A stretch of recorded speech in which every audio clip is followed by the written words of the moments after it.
Chase Field's almost full and certainly buzzing. Great Britain and Team USA. Second game in Pool C. Colombia with the win over Mexico. Here, it's Great Britain's turn to step onto the big stage. And their lineup, B.J. Murray, switch hitters at third base. Trace Thompson, that's Klay Thompson's brother, Michael Thompson's son. Matt Koperniak is the designated hitter. Harry Ford is the catcher. You got Young, Ward, Sweeney, Jaden Rudd, and Anthony Seymour. And they get to face Adam Wainwright, 41 years old. Wainwright to the plate with a fastball that sails high. And this game is underway. And for Wainwright, the decision to play here was a real easy one. He never played before, he said, because they never asked me. He got an opportunity this year at 41 years old, and he stepped up quickly. B.J. Murray with a swing and a foul at the plate. Now, Great Britain's roster isn't dotted, as we said, with MVPs and All-Stars, but it is dotted with some talented young players who were in the minor leagues and starting to make their climb. And this is one of them. B.J. Murray, a 23-year-old. He was in single-A ball last year and had a pretty good year, 286 average, a 410 on base. He has power and he has speed. And he's one of the many players out of the Bahamas. Big breaking ball and a swing and a miss. And Wainwright gets the strikeout. Well, take a look at the defense behind him, Adam Wainwright. A lot of Gold Glovers on this USA team. 25 Gold Gloves in total. Kyle Tucker in left, Mike Trout in center, and Mookie Betts in right field. Betts has won 6 Gold Gloves. Trey Turner and McNeil up the middle. Arnada with 10 Gold Gloves over at third base. Paul Goldschmidt, a 4-time Gold Glover. And JT Realmuto behind the plate. Trace Thompson. Now, this is a guy who has played in the big leagues, and his last stop in the big leagues was a really good one. 74 games with the Dodgers, and boy, did he burn bright. Drills it left field, deep, and gone! Great Britain grabs the lead. Trace Thompson goes deep, and it's 1-0.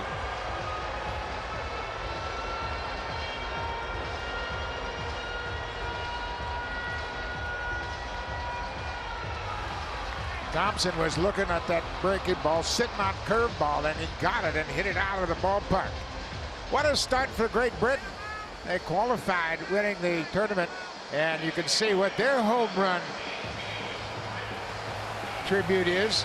The crown in a robe, royalty for Great Britain. First inning home run by Trace Thompson. Wow. Wow is right. And as loud as this place has been for the last hour, it has quieted down pretty quickly. Koperniak now, the designated hitter. And Wainwright misses up. Trace Thompson, and I was just about to tell you, hit 13 home runs for the Dodgers last year, 14 doubles, and that was in just 74 games.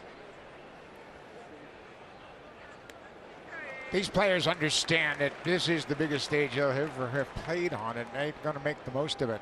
I mean, you talk about a potpourri of talent and experience, and they come from all over the world, basically. Bahamas, United States, UK.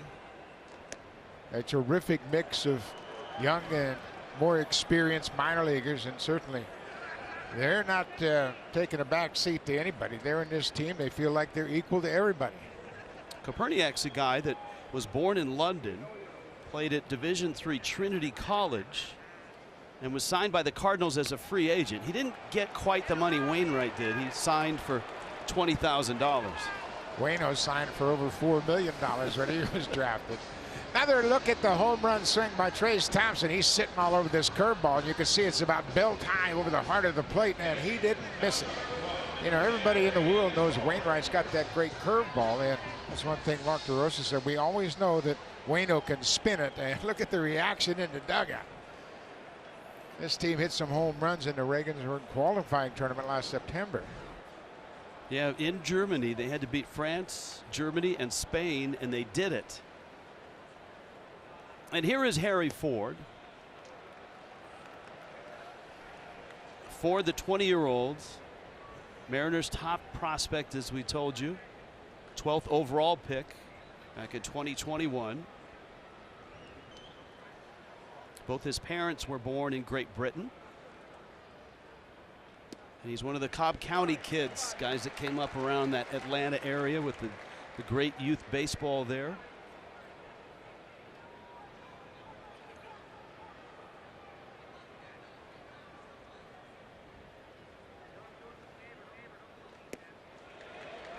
And of course, had made a commitment to go to Georgia Tech, and he was able to get drafted and sign. His signing bonus was over $4 million, and he is a good-looking young player, very athletic, not unlike the guy that's behind him, JT Realmuto. That's right. That's the guy that they compare him to, the athleticism. And Ford swings and misses. Much better curveball this time from Wainwright. He got it down where he wanted it. Started about letter high, and it breaks down out of the zone, and Ford strikes out. Watch where this breaking ball finishes.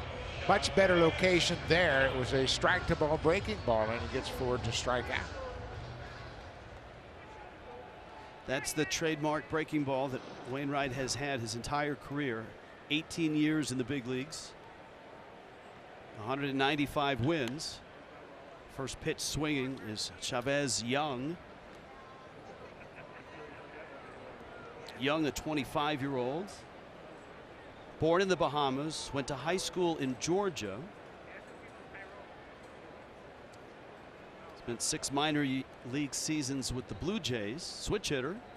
There's a lot of switch hitters in this lineup for Great Britain. 4 of them, in fact, and a left-handed hitter in Nick Ward, so they've got a lot of versatility. Chavez Young was traded to the Pittsburgh Pirates for Zach Thompson, a right-handed pitcher. He gets a breaking ball and pops this one up shallow center field. Trey Turner on the outfield grass makes the catch.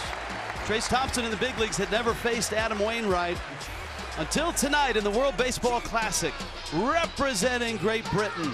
That's a home run, and that's a 1-0 lead.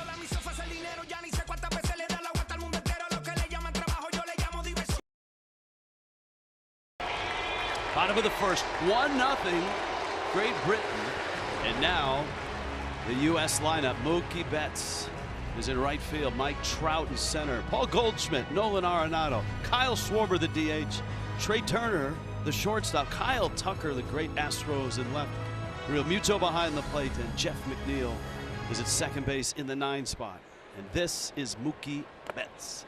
And that's a strike from Vance Worley, who last pitched in the big leagues in 2017, been in the minor leagues, and then last year independent ball in Kane County. Mookie Betts deep and at the wall and caught there. Jaden Rudd on the track, and Worley with a little bit of a smile. Mookie Betts is now 0 for 4 in his career against Vance Worley. Thought he got it. Of course he is. Maybe toward the end of the bat a bit. Take a look at this swing. Fastball out over the plate. It was right off the end of the bat. Still carried to the warning track in left field. That's Jaden Rudd, the left fielder, who hauls it in, and Mookie Betts just missed it. Now some guy named Mike Trout. The 3 MVPs, and as you pointed out, maybe the most influential U.S. player. When he said he was all in, there were a lot of others that saw that and jumped in as well. Yeah, and I asked Mike why he committed to Team USA. He said, I watched in 17, and it was so much fun. I was really sorry I missed out on that. Of course, USA won.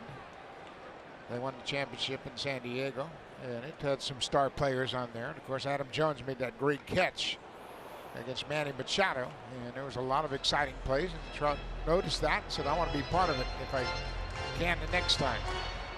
And for Mark DeRosa, having Trout on board, and you know, Paul Goldschmidt and Mookie Betts, a manager's dream and a lineup that is as deep as you will find it.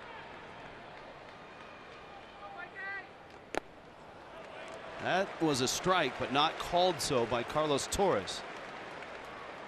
Counts 3-1. Torres behind the plate, a major league umpire. Felix Tejada from the Dominican Republic has first base. Bill Miller at second, and Jonathan Biarreta out of Venezuela down the third base line. Trout chases. Pretty good cutter right there, down and away. Got Mike to go after it. Mike's a very good low ball hitter. Really likes the ball down in the zone. He can hit it out in any part of the ballpark, but Worley cut it just off the plate outside. He got Trout to miss.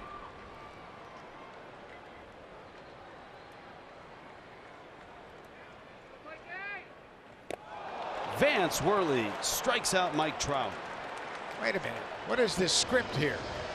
Great Britain hits a home run and Mookie Betts and Trout are retired. That's one of the charms of the World Baseball Classic. Look, Great Britain is here for the very first time. They had to qualify to get here. They are in the infancy of building a baseball program. Drew Spencer, their manager, has done a marvelous job. One of the charms is sometimes every now and then a team like this can step up and take a crack at a Goliath, and that's certainly what Team USA looks like, both on paper and in person. Well, Mark DeRosa knows the intensity of these games. He has seen it personally. He watched the end of the first game in this pool when Colombia beat Mexico. We've seen some upsets over the years. The Australians beat Korea earlier in this tournament. Vance Worley's getting squeezed here. That was another pitch that was clearly in the zone that was called a ball. So he's not getting any help from the home plate umpire. Goldschmidt swings and misses, and it's 2-1. Worley has thrown fastballs 89, 90 miles an hour, cut fastball 87.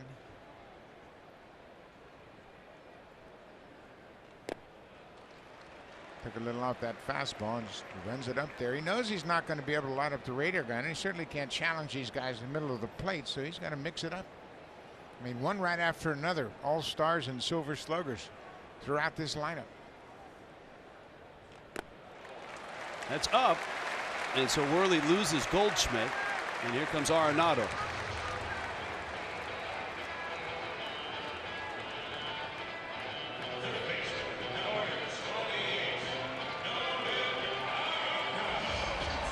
You heard J.P. Morosi talk about Arenado getting a second bite of the apple, so to speak.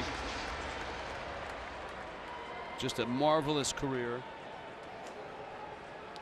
First a Rocky, now a Cardinal, a Gold Glove every year, 6 Platinum Gloves, signifying the best defender in the game.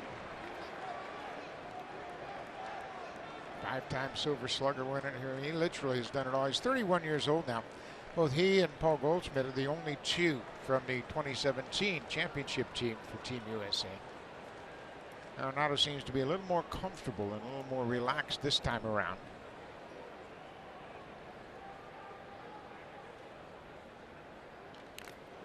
He hit 161 in 2017 in the World Baseball Classic. He had a homer and 3 RBIs in 8 games. He'd like to put up a little bit better numbers this time around. He put up some great numbers last year. It was his 7th All-Star game. He was 3rd in the MVP voting, another Gold Glove, another Silver Slugger, and 30 home runs.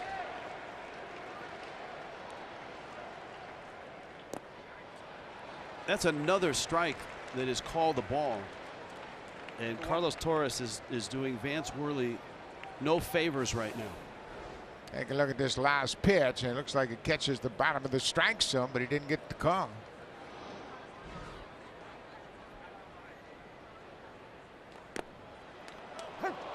Made up for it right there. That high pitch, you can see Arenado shaking his head. He thought it was upstairs. It's one thing that Mark DeRosa was talking about. He's got to learn how to talk to umpires as well now as a first-time manager. He even has the grizzled manager look going. Yeah, he's having a ball doing this. A lot of preparation. He's talked to so many people about it. He played 16 seasons in the big leagues, and he's talked to a lot of former managers. Had Jim Leyland at length. Talked to Coach K about what it means to coach and manage all-stars and MVPs. He has a lot of Bobby Cox DNA in terms of instincts, which is pretty darn good. That is up. And so now with 2 outs, there's Drew Spencer, and what an incredible story he is, and what an amazing job he has done to breathe life into baseball in Great Britain. Manages over there the national team. Arenado pulls that one hard. And the funny thing about these two managers is they've met before, and they've met in uniform in 2 different places. In the Ivy League, where DeRosa was not only a star on the baseball field, but also a quarterback at Penn, and Spencer, who went to Dartmouth, and he was 4 times all Ivy League. Yeah, he always used to admire DeRosa across the diamond, saying that's what I want to be, that number 3 hitter playing shortstop for my team. And they played Cape. Now they have both had the opportunity to manage against one another in this World Baseball Classic.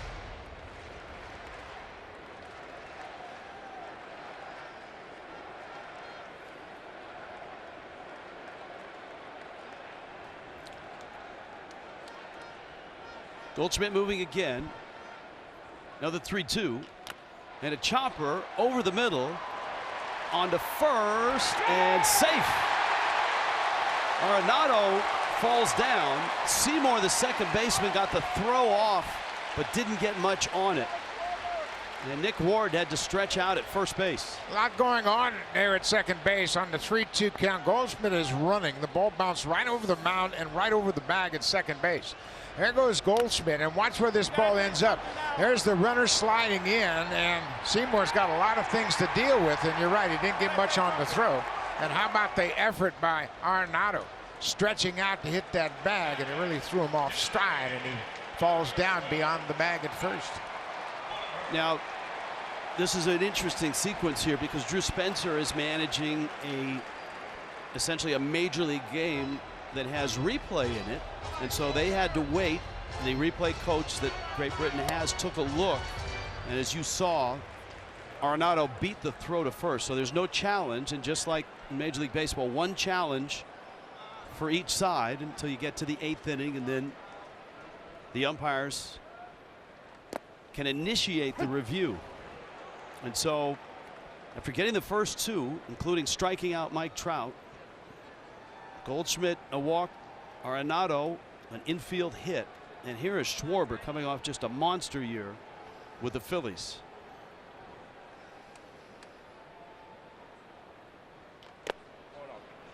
Yeah, he had 46 homers for the Phillies and 94 RBIs at 46 homers. That led the National League.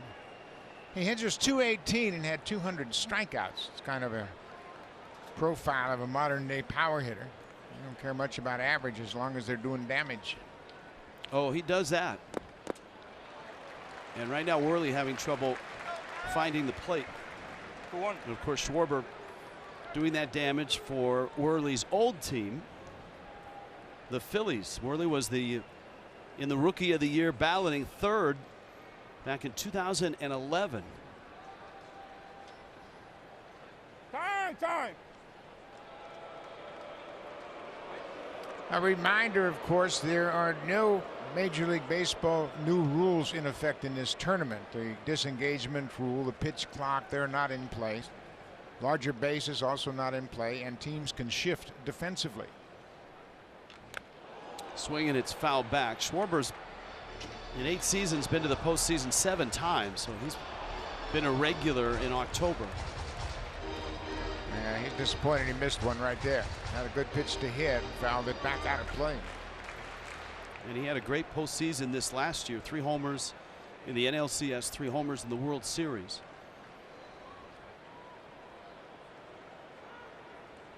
Two balls, 2 strikes. Trace Thompson with a solo homer off of Adam Wainwright, and that's how it's 1-0. Check swing, no swing. Worley with one of his better fastballs And not a bad location.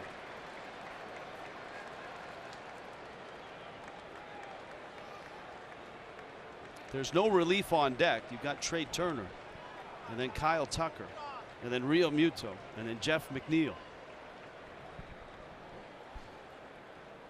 Runners on the move, and that pitch looked like it caught the plate and was above the knees, but called the ball. Yeah, it's kind of a tough situation for Great Britain. The catcher, Harry Ford, is 20 years old, and he has not a lot of experience but trying to settle it to the umpire, but it's been a very tight strike zone for Vance Worley. Yes, it has, but as we saw on the pitch tracks, that had the zone. Bags are loaded now. Trey Turner, end of the bat, got great speed. Seymour gets the out, barely. And the bags are left loaded. And Great Britain takes a 1-0 lead into the second. Game number 2 of the 2022 World Baseball Classic qualifier from Regensburg. Harry puts a charge in this one. A 2-run homer for the top Mariners prospect. A victory for Great Britain. It was a whitewash tonight in this game. It's gone. Justin Wiley, a 3-run homer in the first. Great Britain is on to the play-in game against Spain. And a drive to right. We are tied. The catch, the tag, and Great Britain is walking off to the World Baseball Classic. Very cool. That, of course, the big moment when they qualified in Germany in 2022, beating France, Germany, and Spain. And that moment, Anthony Seymour planting the flag, will forever live in Great Britain baseball history, and a history that they hope to expand on here in Phoenix. A great moment for them, and they did a good job running the base. They had 9 steals in those 3 games in Germany. Andrew Spencer, the skipper of this club, said, you know what, we're going to use our speed a little bit, but I don't know that he was expecting to get a first-inning home run from Trayce Thompson. Well, Nick Ward gets the leadoff spot this inning. Breaking ball. That's a swing. Says the third base umpire, Jonathan Biarreta. 3 strikeouts already for Wainwright, and that curveball, when he gets it down, it's tough to lay off of. It looks like a hittable pitch, but it breaks so much, it breaks out of the zone, and Ward couldn't check his swing in time. Neither pitcher has much velocity tonight. Not Vance Worley and not Adam Wainwright. Wainwright obviously trying to ramp up and get ready for the 2023 regular season. Darnell Sweeney, the shortstop for Great Britain, 32-year-old out of South Florida. Played college ball at UCF, Dodgers draft. His dad a native of the Virgin Islands. Last year independent ball with the Kansas City Monarchs. I bet you they have the great cool uniforms. He hits a drive to right field, hits it pretty well. Betts is back at the wall, and he makes the catch. Darnell Sweeney got into that. Just a little bit out in front, and you can see that this team, Great Britain, there sitting on breaking ball against Wainwright. You know, he can't throw it by him. He's topped out at 86 miles an hour with his fastball, and there's that Wainwright hook. And it's in another good spot, and you can see Sweeney was just out in front, hit it off the end of the bat, and Mookie Betts has plenty of room in the right. Jaden Rudd now, one of the younger players for Great Britain, and a guy that I know you're familiar with from the Toronto Blue Jays organization. Yeah, he's 20 years old, and he was drafted by the Blue Jays, and he's never left the Florida Complex League. He's played 2 summers down there in the Florida Complex League in Dunedin, Florida. Hits that one hard and into right field. That's a base hit. And Great Britain has their second hit, a 2-out single, and that's going to bring Seymour to the plate. Jaden Rudd had a game-tying home run against Spain in the final game over there. And I said, what did it feel like rounding the bases? He said, all I thought about was don't miss any base. And here he gets his hit in his first WBC at bat, pulls it through the right side. Not a great throw for a youngster, a 20-year-old left fielder. And for countries that are just starting to cultivate and grow baseball, to qualify for this event, you have to win your qualifier.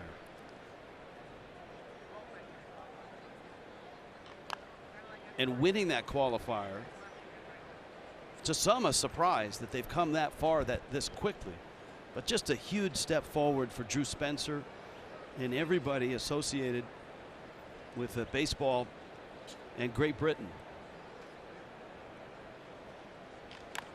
Little chopper off the glove of Wainwright. That's going to be another hit, unless that's an error, but I think Wainwright stabbing at it probably will go as an infield hit. Yeah, I think that's going to be an infield hit, and you can see Seymour shaking his head, but he'll end up with a base hit here, a 2-out base hit, back-to-back base hits for the 8 and 9 hitter in this lineup.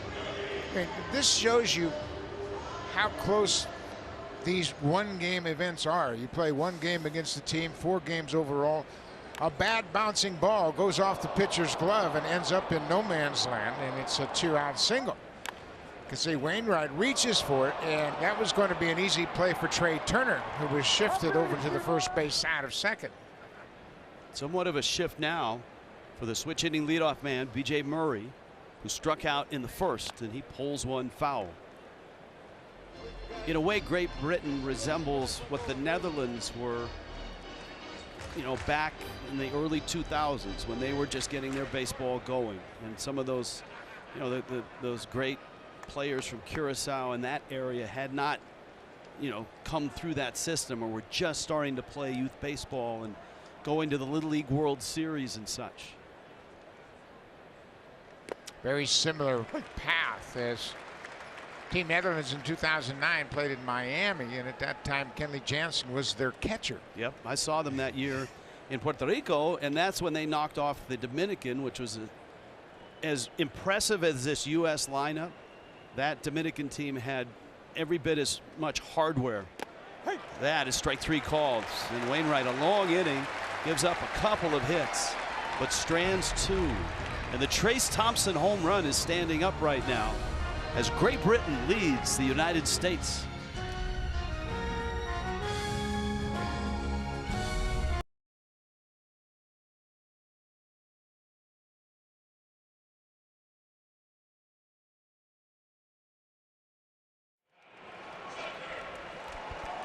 Kyle Tucker at the plate.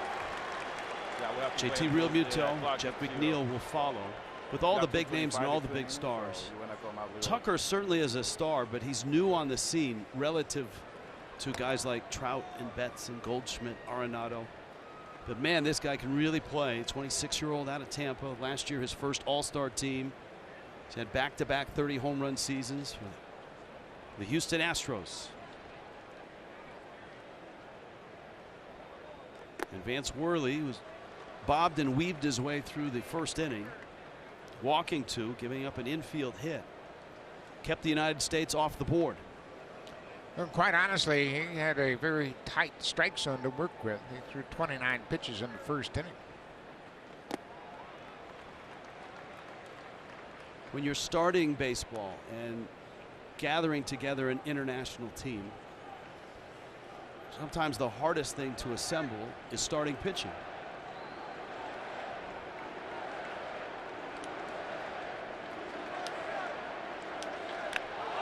High drive, right center. It'll stay in the park. Trace Thompson, good guy to go gap to gap in the outfield. And there's 1 out. Let's take a look at the defense for Great Britain. We mentioned Rudd in left, Thompson in center, and Chavez Young in right field. Sweeney and Seymour up the middle. B.J. Murray is at third base. Nick Ward over at first base, and the youngster Harry Ford, 20 years old, behind the plate for the veteran Vance Worley.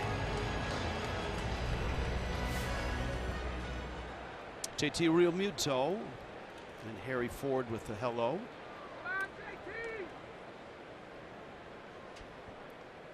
And that's a great comparison between those two, because Ford is incredibly athletic with speed and power, and that's what Realmuto is all about. Still one of the faster runners in Major League Baseball as a catcher.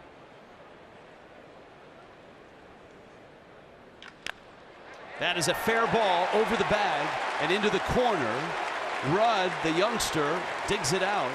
And Real Muto with a hot smash of a double. Yeah, we talk about the depth of this team. Real Muto hit 26 doubles last year over the Phillies. Of course, the Phillies got into the World Series, and he's got that exaggerated leg kick. He gets it down and is able to get to that fastball. Worley, like Wainwright, doesn't have the velocity he once had, and it's difficult for him to get that fastball by these hitters. Well, Real Muto's turned on it, gets a one-out double. And like I said, Real Muto can really motor. 21 stolen bases, and he's always shown up in the metrics as far as the best sprint speed for players. Real Muto's always on that list. Yeah, he's quite athletic, and in his pregame meeting with the media, Mark DeRosa said he thinks Real Muto could probably play shortstop if he wanted to. That's where he started in high school, as McNeil takes a pitch outside. Jeff McNeil in the 9 spot. McNeil, the 30-year-old, 6th year with the Mets, big league level. Just really impressive career numbers at this point. 307 average, 370 on base, 454 slug. Well, and he's a throwback hitter. You can see the bat he's using. He chokes up about 4 inches on the bat handle, and that's an old-fashioned bat called a U1. It's got no knob on it, and you can see it's got a real thick handle. But he likes to use it to put the bat on the baseball and spray it around, and that got him his first batting title. Not endorsed by UL Washington, the former Kansas City Royals shortstop, but yeah, he's got the short stroke, good speed. He's a really terrific all-around player. Batting champ. Made his 2nd All-Star team this past season. Real Muto at 2nd.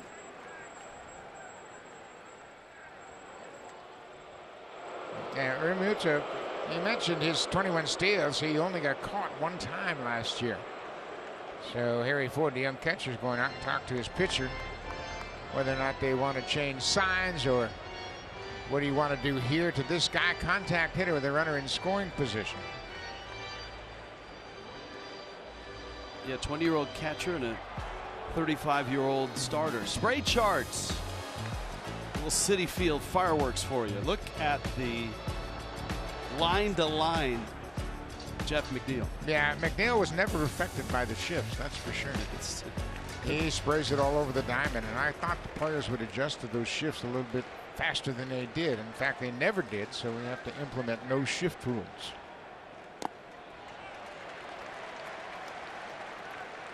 Worley had that long first inning, and he's up to 37 pitches here. Got an out on the Tucker fly ball, a Real Muto double. Bats in the top of the order are waiting, and McNeil gets a look at a 3-0 pitch. And that's a strike. Now another 86-mile-an-hour fastball, and Worley just knows he has to execute his pitches. He's got to try to stay out of the heart of the plate.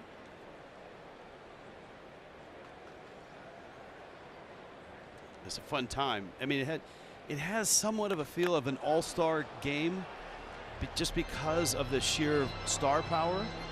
But that's one thing that Mark DeRosa has been trying to tell everybody and let them know. This is not an all-star game. This is where it's on right now.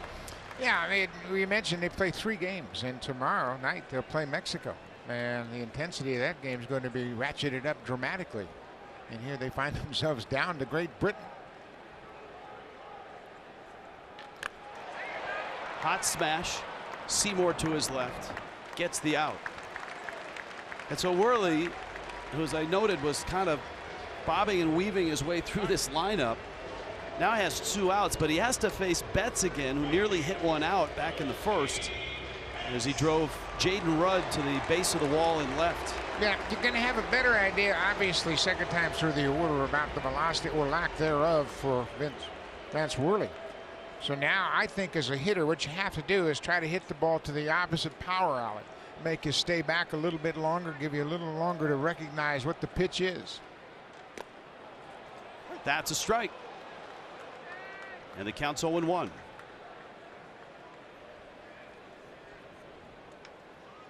This will be Mookie Betts' 10th year in Major League Baseball.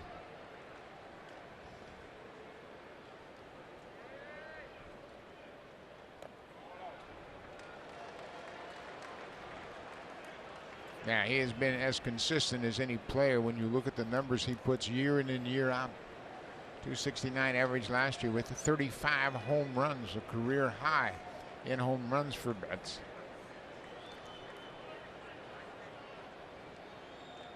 Betts has got to be one of the players on this team that you consider a Hall of Famer, a guy that's, you know, his trajectory is headed to Cooperstown. And maybe this U.S. team has more guys that can say that than any other. Although you had Ken Griffey Jr., he's a coach on this team. Betts pops that one foul. And by the way, was Griffey's reception and roar as big as Trout's? It sure sounded like. Yeah, it sure did. He was introduced in the pregame ceremony as one of the coaches. He's the hitting coach for Mark DeRosa. He was on Team USA in 2006.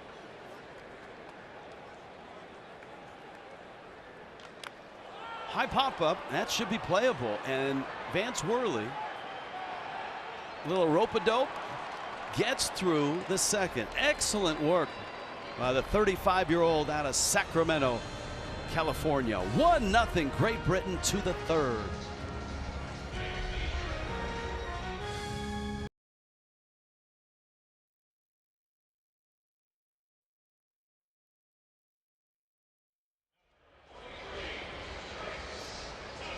Well, here he is, Trayce Thompson, and this is quite a moment. First inning home run. He got a hanging curveball from Adam Wainwright and hits it into the seats in left field. It's a shock. Team USA. Great Britain with a 1-0 lead. Trayce Thompson, as Mitch mentioned, hit 12 home runs, hit 13 home runs last year for the Dodgers. And he sneaks that one down the third base line into the corner. Boy, have a ball game already. Trayce Thompson rolls into second. Thompson has 6 Major League seasons under his belt with the White Sox, Dodgers, A's, and Cubs, including some time with the Padres. So he has faced some of these big leaguers before, and that's a spinning breaking ball that just backed up and sailed to the inside part of the plate. And if you get it by this guy at third base, you've done something. 10-time gold glove Nolan Arenado couldn't make the play on it. And the team Great Britain's got something going here. Now they've got to take advantage of that leadoff double. They've already got 4 hits. And Koperniak takes ball 1. Needless to say, Adam Wainwright does not look sharp tonight.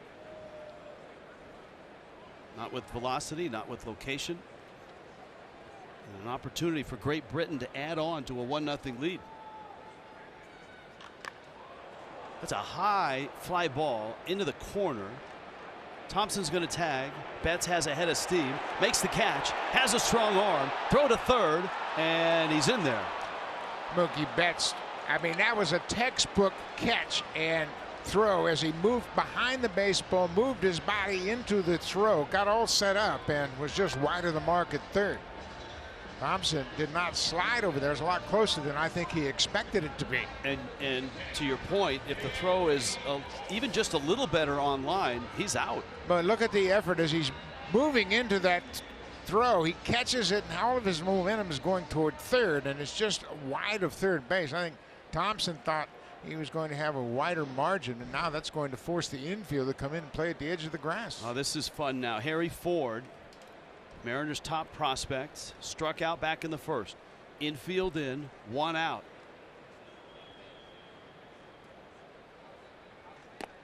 Wainwright with an 87-mile-an-hour fastball on the outside corner. Ford struck out on a curveball his first time up. When you're looking for something up in the zone, you can hit over this drawn-in infield.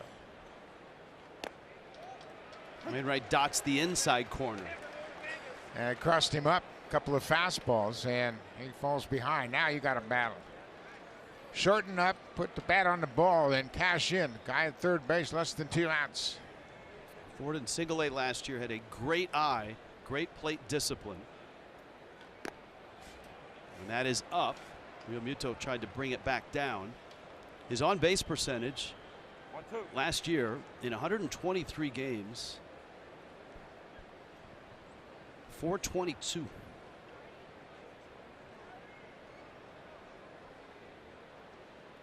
Infield in. It bounces away, and Thompson thought about it, but Real Muto was in the vicinity of the ball quickly enough. Yeah, Wainwright, when he unloaded it, he broke toward home. He knew it was going to be short of the mark, and it bounced to the right of home plate. And Real Muto is very athletic. He is always going to catch on one knee, even with that runner down at third base, but he's so quick, he's able to get on it quickly and keep the runner from advancing.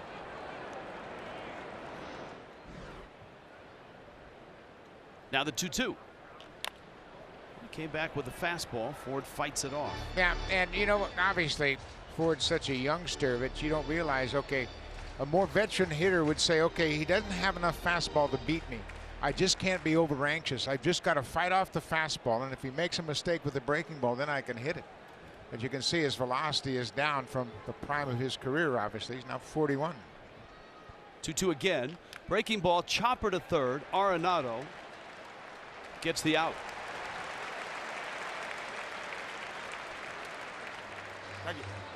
Went back to the breaking ball and hit it right to third baseman. Of course, no chance to advance on that little tapper to the third baseman.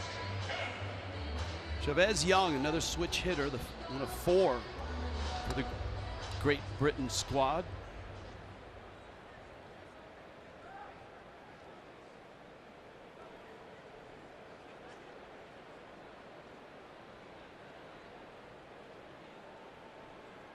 Big shift on the infield, and Wainwright misses outside. We made the parallel as you look at the shift between the early stages of the Netherlands developing their national program and what Great Britain is trying to do. And they do have a good number of players from the Bahamas here, and baseball in the Bahamas is starting to percolate. The game, as far as the youth level and some of the academies down there that this man has helped cultivate, Drew Spencer, starting to pay off.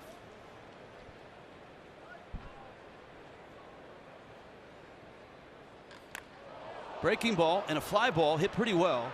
Trout in pursuit makes the catch.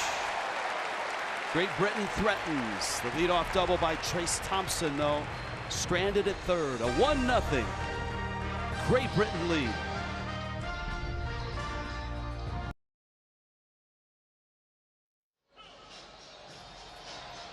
Trace Thompson putting on a nice show. And JP Morosi, no surprise, this guy had a terrific finish to 22. He did, and he's wearing 43, a number well known for fans of the Los Angeles Lakers through his father. Michael Thompson wore that number while becoming a 2-time NBA champion, honoring Michael's heritage in the Bahamas. That's pretty. And look, you know, he's the brother of a Splash brother too, so there's that, and that's impressive. Of course, Klay Thompson, NBA star. Mike Trout, warning track. Jaden Rudd and Vance Worley keeps bobbing and weaving. Boy, he sure does. And another ball just off the end of the bat, and Mookie Betts hit one earlier to the warning track. And here's the combination: Michael Thompson, number 43, 12 seasons.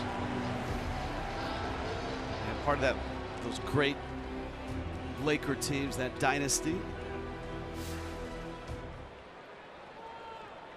Goldschmidt now. A soft ground ball to short. Sweeney to first. High throw. Safe at first. Well, that's the one thing that you can't do if you're Great Britain. You just can't give Team USA extra outs. Goldschmidt got jammed, a slow roller, and Sweeney just made a bad throw across the diamond. And anytime you give this team extra outs, it's going to come back and bite you. I mean, this is a routine ball into his glove. Takes crow hop, and you can see he didn't get 4 seams on that baseball. He threw kind of a sinker across the diamond. It was well off the mark, and Goldschmidt alertly slides away from the tag by Nick Ward. That's a good illustration for youngsters. He never got a four-seam grip to throw a true strike across the diamond. So an E6, and here's Arenado. And he hits one hard foul. Drew Spencer, the skipper for Great Britain, has been asked many, many times, how are you going to approach these games? I mean, you're up against the U.S. Mexico is stocked with Major League bats. Colombia is really good. Team Canada's got major leaguers. Freddie Freeman's in the middle of their lineup. And he said, look, we've got to win the small margins. And that small margin they did not win. Ball in the dirt. And that's going to move Goldschmidt up 90 feet.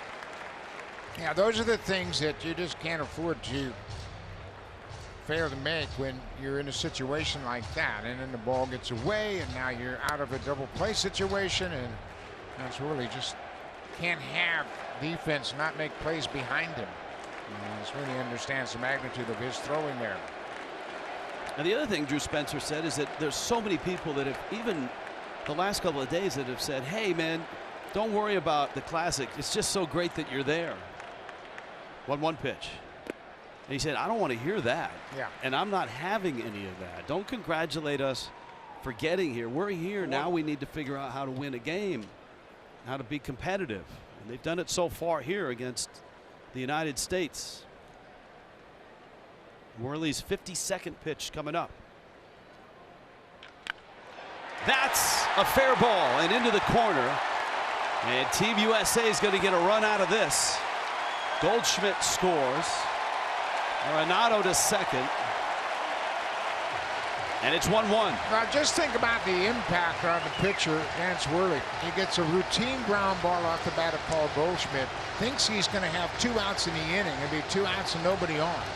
Then the air. And now you got to face Nolan Arenado. And Arenado is already 2 for 2 in this game. Puts a lot of pressure on the pitching staff. The wild pitch also contributing to the run. But you can see Arenado just keeps his head down, stays on that running fastball inside, and rips it past B.J. Murray down the left field line. Arenado's been just an RBI machine ever since he stepped into a big league uniform. Schwarber now, who walked back in the first, takes a cut and hits a high fly ball. This time it's Thompson lining it up, and headed to third is Arenado. The throw is wide. Good hustle. Takes the 90 feet, but Worley gets the second out.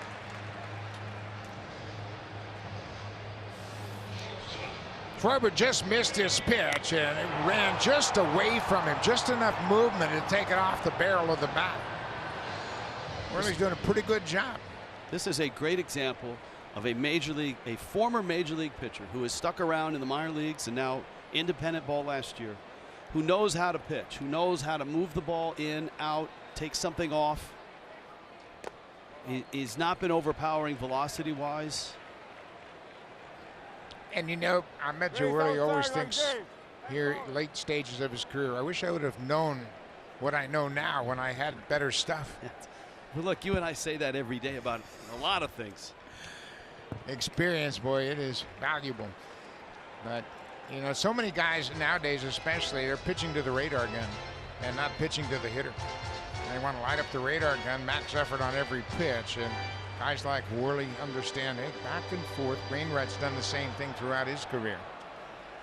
Disrupt the timing of the hitter. That's the key to pitching.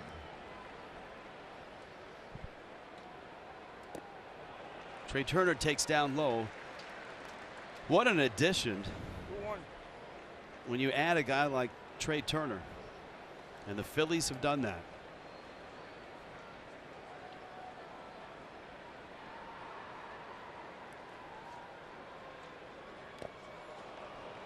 And Worley gets a strike. Counts 2 balls and 2 strikes. JP, what do you see with Vance Worley? Rich, well, one quick biographical note. I'm sure fans are wondering why Worley is eligible to pitch for Great Britain. Of course, he is from the great state of California. His mother was born in Hong Kong during the time in which it was under British administration, which ended in 1997. And that way, he's very similar to Trace Thompson, whose father, Michael, as we noted, was also born in a British territory. And that's, look, you know, when you're starting baseball and cultivating baseball in a country that's never had it, you have to look under every rock, behind every tree, and scour the earth for anyone that has a connection to your country. 3-2. Turner, foul. Yeah, Drew Spencer spoke to that before this game today. He said, you know, yeah, it'd be nice if we had all British-born players, but that's not the case. We have to look at family trees and find some connections and invite whoever we can to play for Great Britain. And here they are playing in the World Baseball Classic for the first time. And Vance Worley from Sacramento, California, former big leaguer, a chance to pitch for Great Britain. Pitch number 60 coming. Pitch count is 65. And that's just off the plate. Worley really wanted it, obviously. And Drew Spencer now. Yeah, you can see he's not happy with the strike zone, and Worley got squeezed all night long. And there are many pitches in the first inning when he had a couple of walks. Looked like they were strikes, but Carlos Torres had a very conservative strike zone for Vance Worley. Kyle Tucker, a big left-handed bat, is next. And Drew Spencer. A terrific effort by Vance Worley. Yeah, he's got to be. Look, he battled his tail off against this lineup. You can see him saying, "You got to be kidding me." That close to getting out of it. Of course, the error in the third kind of opened the door here for the first run. 1-1. We step aside.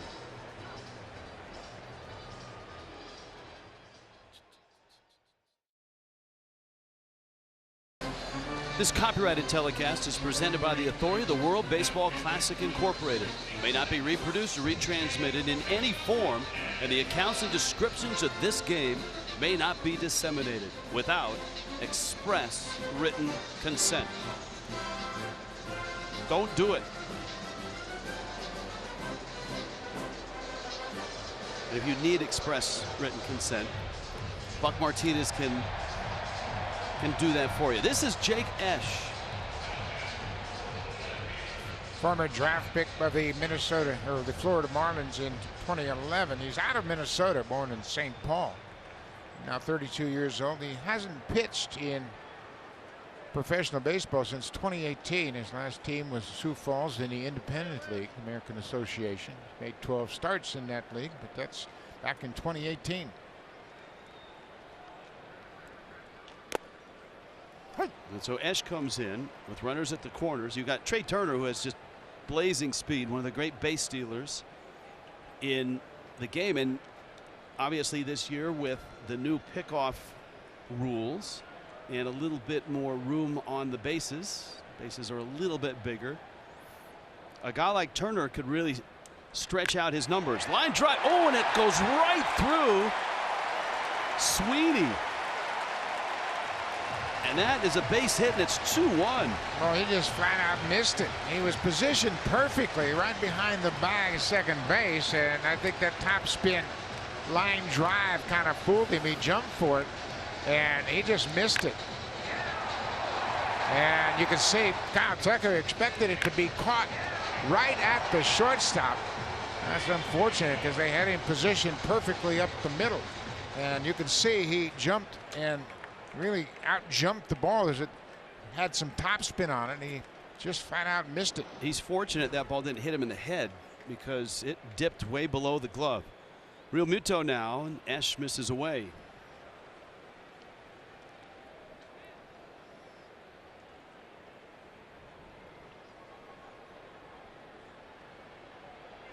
Real Muto a double back in the second.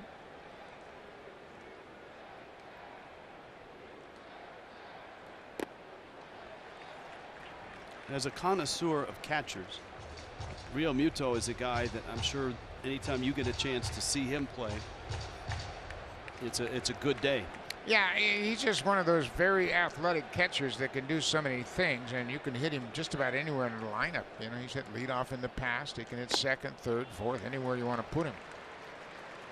A different look for him hitting down in the order. He's in the 8th spot in this lineup.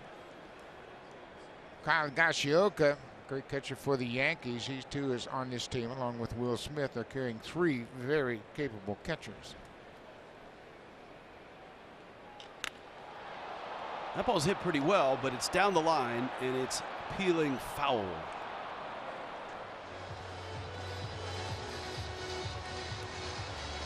You know what the situation is for Team USA? I mean, they all big league hitters, and they're used to chasing velocity, hitting 97, 98, and what they've dealt with in this game so far is basically under the hitting speed.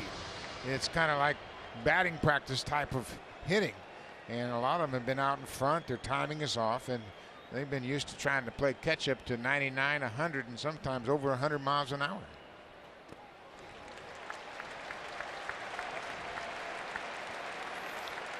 Bags loaded now. JP Morosi, what you have on Esch? Well, Rich, he comes from Creighton-Durham Hall High School in the city of St. Paul, Minnesota, which has a pretty good baseball history. He's one of 3 major league players from that high school. The other 2, their names are Molitor and Mauer. Paul Molitor, Joe Mauer, both eventually maybe Hall of Famers.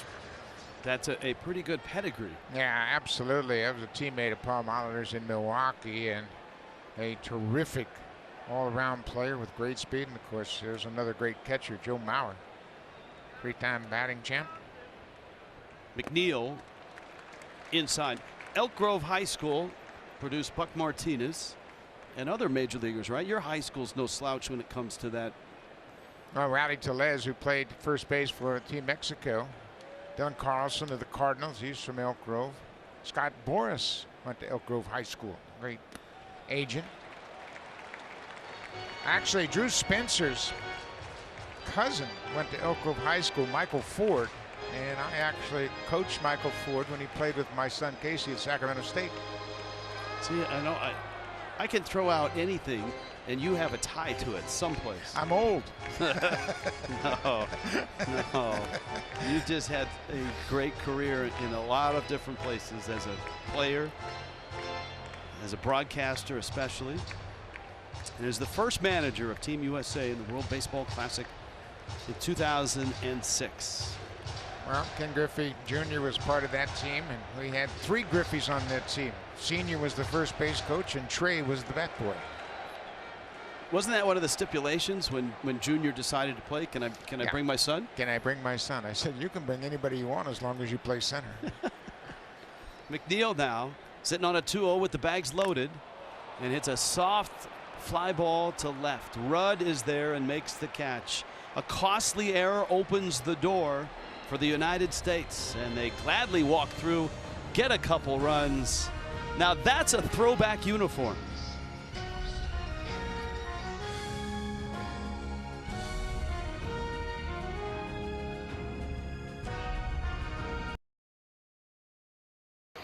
Maybe the most star-studded lineup ever in the World Baseball Classic. Mike Trout is here. But guess who crashed the party? Trace Thompson and Great Britain. With a solo homer, Great Britain, enormous underdogs, took the lead. A costly error opened the door, and the USA put 2 on the board. Nolan Arenado getting things going. And here, into the 4th, Adam Wainwright remains. Vance Worley is out. And Wainwright, who's had some tough moments, drops a breaking ball that misses in to Nick Ward. Darnell Sweeney and Jaden Rudd will follow. Ward, who last year played independent ball in the Frontier League, spent a couple of years in the minor leagues with a .364 on base percentage. There aren't a lot of minor league slots these days. Little chopper over the mound. And so Ward has had to go to independent ball to continue his career. Adam Wainwright, you talk about a career. When you look at Wainwright, what he can do, he's always been able to spin that curveball. It's been his calling card since he came into the big leagues. And Trace Thompson hit a hanging curveball out of the ballpark, and then later on, as the game went on, he started to use his fastball a little more effectively. Strikeouts, 3 on the curveball, 1 on that 4-seam fastball, as he crossed up B.J. Murray in the 2nd to end the threat. A couple runners on were threatening after back-to-back base hits by 8 and 9 in the lineup, and then he struck out B.J. Murray with that fastball. This is Sweeney, a fly ball out back in the second.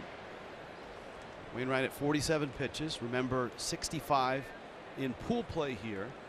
Everybody's first 4 games. That's the limit. That's a line drive with a base hit into center field. J.P. Morosi, should Cardinal fans be concerned with what they see from Adam Wainwright tonight?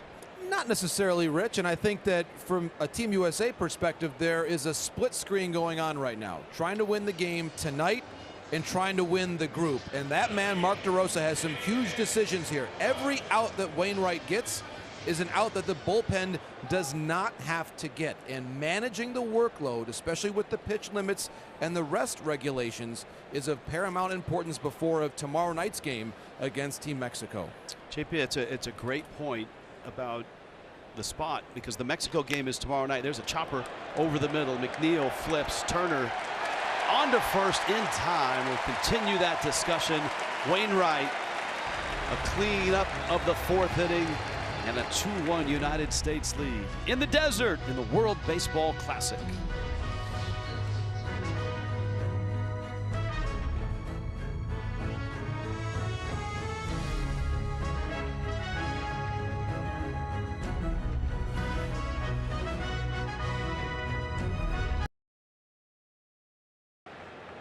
Mark DeRosa managing for the very first time Team USA, and a 2-1 lead here. Adam Wainwright. Looks like he's done. Yeah, I think he's done. He's shaking hands, talking to his teammates on the bench. He's probably been told that's it. Yeah, here's Betts now. 3rd time through for Betts, Trout, and Goldschmidt. JP was talking about the parallel tracks of managing right now for DeRosa. Win the game, save the bullpen, and because of the schedule, JP, you pointed out Mexico tomorrow night. In the first game, that came down in an interesting twist with Colombia and Mexico. Colombia's got a day off tomorrow, then plays Great Britain, so they could use their closer for 2 innings. They did, and it paid off for them in an extra inning win. And that's kind of one of the nuances, guys, Buck and JP, on this tournament baseball. It's a great point, Rich, and I do think that was the pivotal moment of the game earlier today, was the fact that Colombia was able to utilize 2 innings of Zuniga, who was dominant in relief, and then they could utilize the off day tomorrow, whereas now Giovanni Gallegos, it's not entirely clear if, from a usage standpoint and what the Cardinals are comfortable with, if Benji Hill can bring him back tomorrow against Team USA. And I think to a larger point about Wainwright, Buck, and why it appears he'll be pulled after this 4th inning, is that when you consider where things stand, he has not yet thrown 50 pitches. And that is that next level to cross. Once you hit 50, then you must take 4 days off. If it's less than 50, you do have a little bit more flexibility to potentially bring Wainwright back later on, even in pool play. Yeah. Mike Trout at the plate right now, sitting on a 2-0 pitch.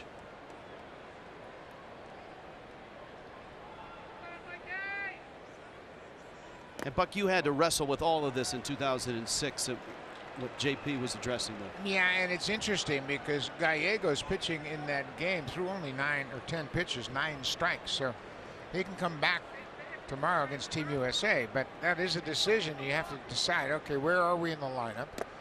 How important is it that I get through this part of the lineup with my closer?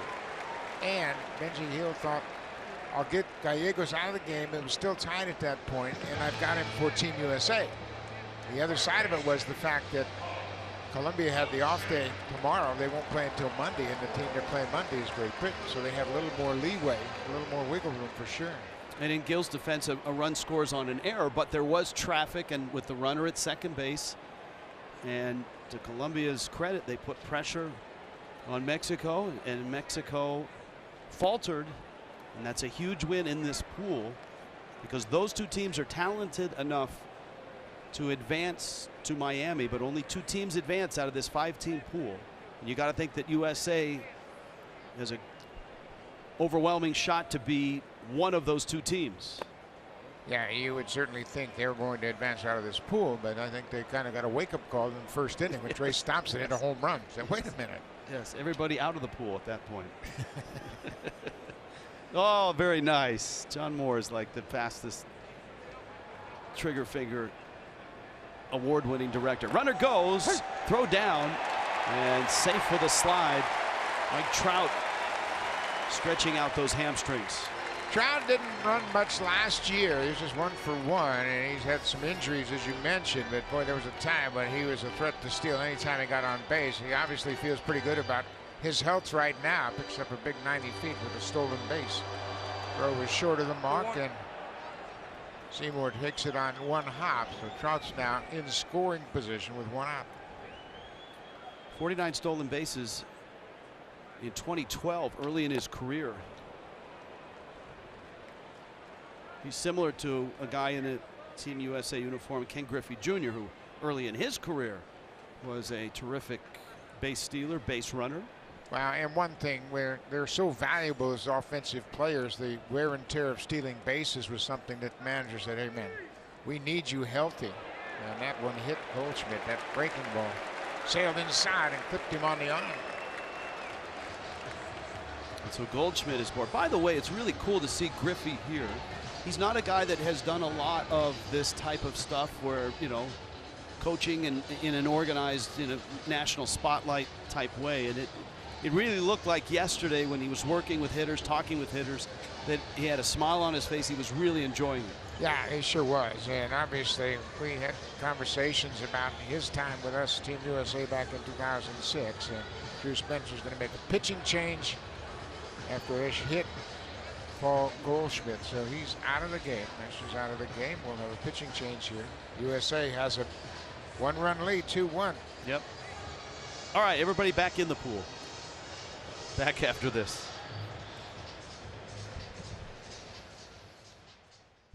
That is Pool C. The World Baseball Classic is about family as much as it is country. And as we talked about earlier, back in 2006, 3 generations of Griffeys were part of Buck Martinez's Team USA. And how about that photo right there? The great Willie Mays and Barry Bonds as well. Trey Griffey, as you know, Rich, played his college football at the University of Arizona, not far at all from where we are here tonight. And you know what? You know who the unofficial photographer for that Arizona football team was those years? That man. He was, and I don't know if he got it from his former teammate Randy Johnson, who's a very accomplished photographer, but Griffey was at all those games with his camera on the sideline. That was a fun time. Yeah, it was great to have them on the team. And Ken Griffey Jr., as we mentioned, was the star of the team, playing center field. He's a true baseball guy. Obviously grew up in a baseball family with his dad playing in Cincinnati. They played together in Seattle and actually homered in the same game, back-to-back home runs. Yes, that was. There was a lot of comedy between the two in that. Who's got the most power? That period when they were together in uniform. So Ryan Long, out of Woodinville, Washington. No doubt he grew up following the Mariners and knows all about Ken Griffey Jr. Ended up going to college at Pomona, Pittsburgh. Pomona Pitzer. Say that 3 times fast. In Claremont, California. Yeah, he played last year in St. Clair Del Mar in the Orioles system. Great opportunity for him here. He made 10 starts, 21 games overall in A-ball last year. Until task right here, Nolan Arenado is already 2 for 2 with an RBI and a run scored. He goes around and the count 2-1. 2-1.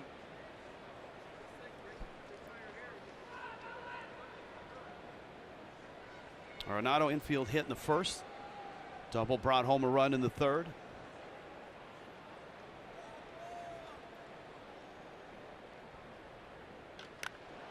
And a mammoth pop-up Murray at third makes the catch. You know, it's a one-run game here in the bottom of the fourth, and Great Britain has walked 5 batters and hit a batter. And Team USA, they have kept Britain in here, not being able to come through with a big inning, a big clutch hit. They scored 2 in the bottom of the third, but it's a 2-1 ball game.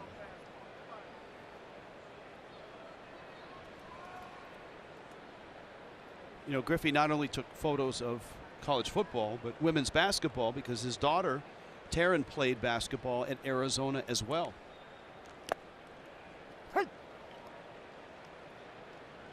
Schwarber walked and flied out.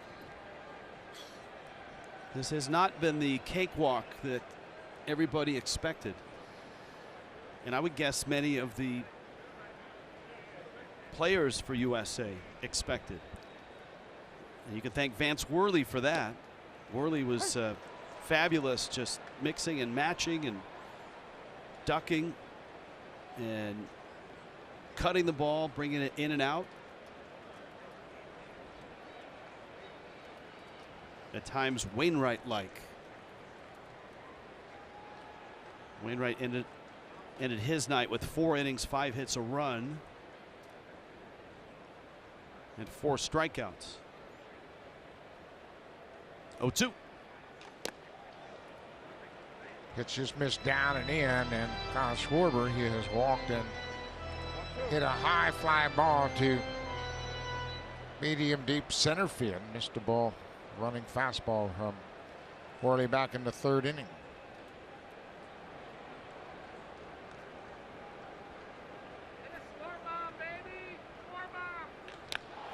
He may have gotten that one.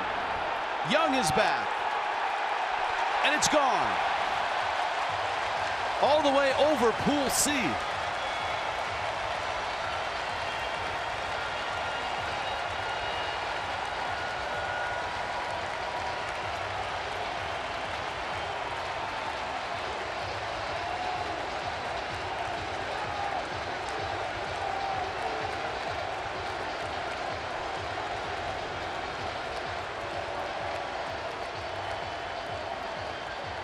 Schwarber, the big year last year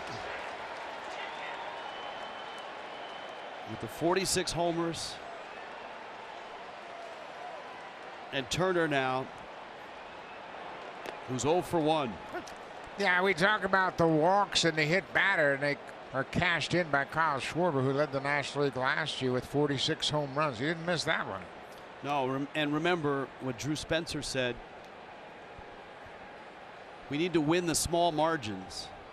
And the error, of course, in the 3rd opened the door for 2 runs. A walk and a hit batter, and then a 3-run shot by Arenado, and it's 5-1. Excuse me, Schwarber with a 3-run shot.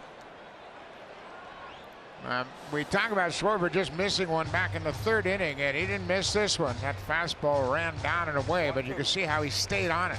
He is so strong, and he keeps that barrel in the zone so long, he's able to get to it. And he provides a souvenir for that Team USA fan out in right field. 428 feet over the pool. Boy, he really went down and stayed on it, and salutes the bullpen as he rounds the bases.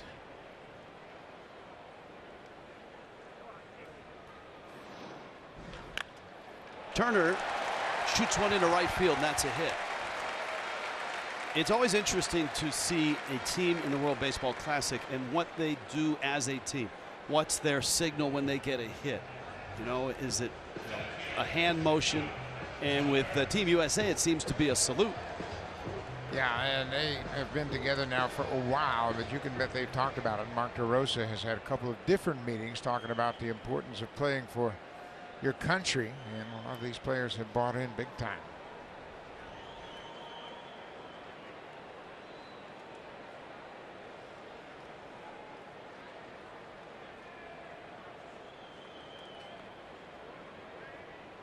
Tucker swings and misses. And don't think that DeRosa is going to take it easy and put it in cruise control here. He addressed that the other day. He said, look, there's a run rule in this tournament, and we want to get there as fast as we can. And that's along the lines of what JP talked about with trying to save the bullpen for the rest of the pool. Cross up right there between the pitcher and the catcher. Harry Ford, the catcher, came up as if he expected a fastball. And here's the salute you were talking about. Mookie Betts leading the celebration in the dugout as Kyle Schwarber walked a 3-run homer here in the 4th inning.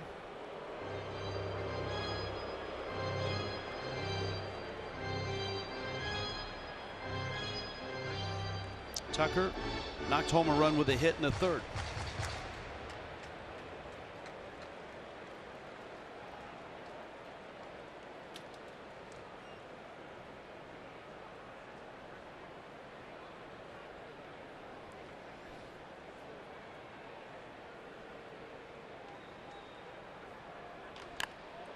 The schedule in the World Baseball Classic can be pretty unforgiving.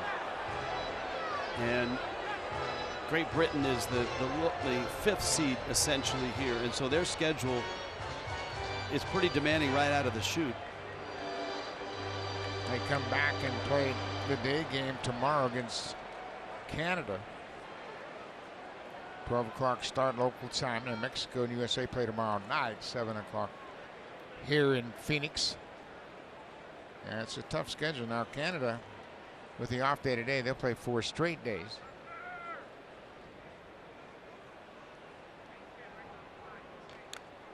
They have condensed this tournament dramatically from the first 4 WBCs, and here's the schedule. Yeah, it used to be 14 pods and then another round to decide who got into the semifinals. Now it's 4 pods of 5 teams. 2 exit their pods and head to Miami. Of course, if you came out of Miami, you just stay there. And the nuance there that's different, it's one and done out of the pool. Liner, right field, and caught there on the run. Chavez Young on the move. Kyle Schwarber leaves the yard, clears the pool. And the United States stretches the lead. It's 5-1.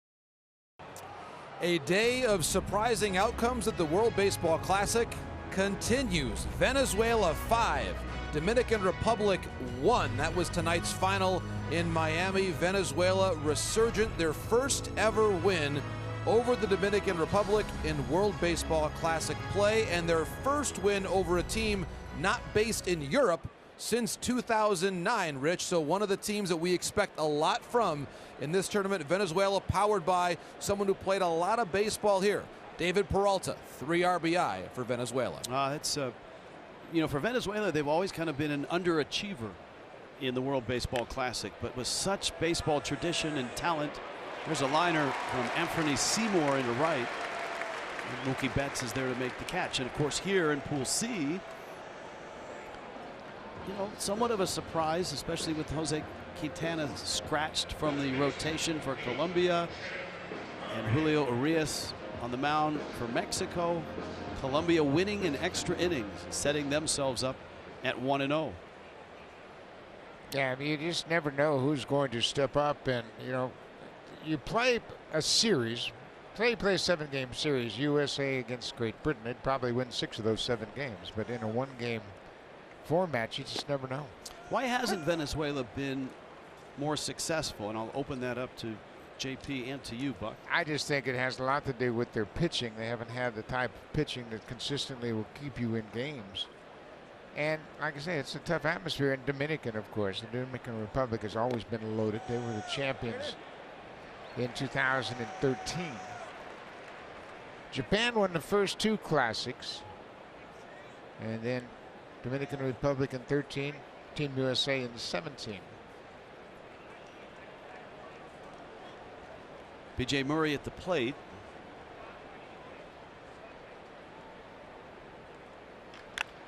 And Murray smacks one into center. Trout in pursuit. And he makes the catch for the second out. JP, the Venezuelan team, is this a different Venezuelan team that's capable of making a run? And Rich, one of the reasons why is Omar Lopez, their manager, I think, has really set a very calm demeanor in that clubhouse. There's been turmoil in recent years within the federation there. I've heard very little of that recently. They just hosted the Caribbean Series very successfully at a new ballpark outside Caracas. And they also have, Buck, a really good contact-oriented lineup. Luis Arraez stands out to me as one of those players. Jose Altuve. They just have a lot of depth and a lot of really good contact. We've seen it again today. Contact-oriented teams win in this tournament. Salvador Perez, Miguel Cabrera, Gleyber Torres. They've got some pretty good big leaguers there. Speaking of contact, Trayce Thompson has had positive contact twice. The home run to open up the scoring in the first off of Adam Wainwright, and then doubled off of Wainwright in the third.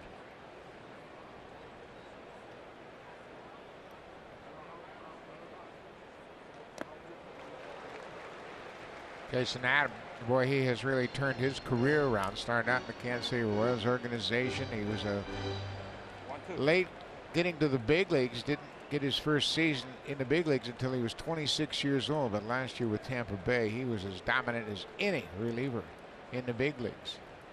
An ERA of $1.50, and he's one of the many Rays that dots the rosters of a variety of WBC teams. We saw that in our first matchup, the Mexico-Colombia game.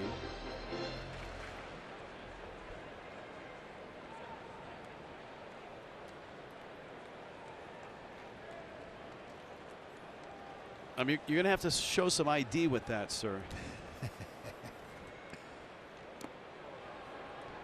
Adam has a terrific slider. He's got a very short arm stroke and not an awful lot of timing for the hitter as he kind of raises that hand very short behind the shoulder, and very difficult for hitters to follow that release point.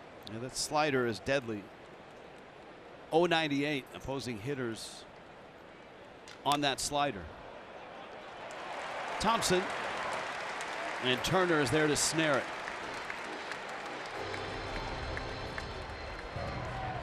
In Pool C, 5-1, United States.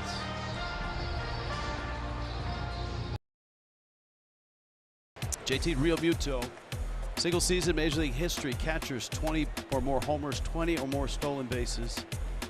Pudge Rodriguez back in '99, Realmuto 21 bags, 22 homers last year with the Phillies. He was caught just once last year, 21 of 22 in his steal attempts. And I will say this too, if a wrestling match ever broke out in Major League Baseball, this is the guy you want on your side. And I'm not talking about WW that. I'm talking about real wrestling, because his cousins, John Smith, one of them, were Olympic gold medalists. And that sport has always run in that family. Realmuto was a outstanding quarterback coming up in high school in Oklahoma, led his team to a state championship in a fabled last-minute drive for the championship. Shoots down the first baseline, and Realmuto is out. And here comes Jeff McNeil. And JP, you've got more on McNeil. Yes, he is not competing at the national level for the first time, Rich. He actually competed back in 2009 in the U.S. Junior Amateur Golf Championship. And Tim Riley wrote a great story at golf.com about McNeil, in which McNeil talked about watching Jordan Spieth on the range. And he said, quote, "Oh, so that's what it's supposed to look like." Yeah, I always get a kick out of baseball players and say, when I get done playing baseball, I'm going to go on the senior tour. Yeah, right. It's a different league, just like baseball is different than a lot of the fans think, oh, I could hit 90 miles an hour, no problem. That's a strike. Ryan Long into his second inning of relief for Great Britain. McNeil has bounced out and flied out.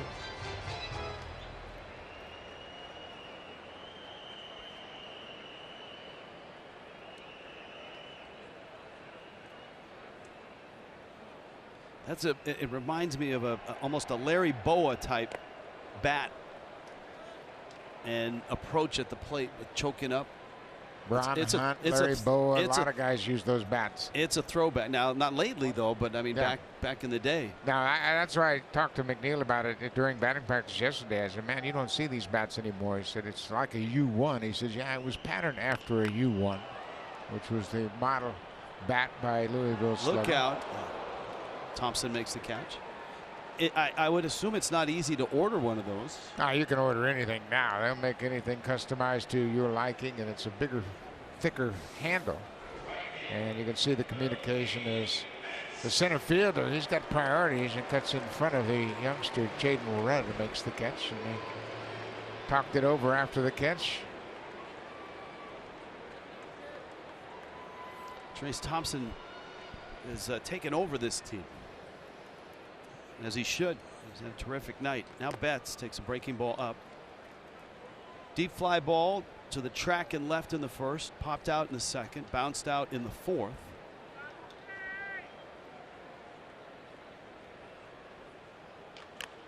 And he rolls that one up the middle into center field. That's a base hit.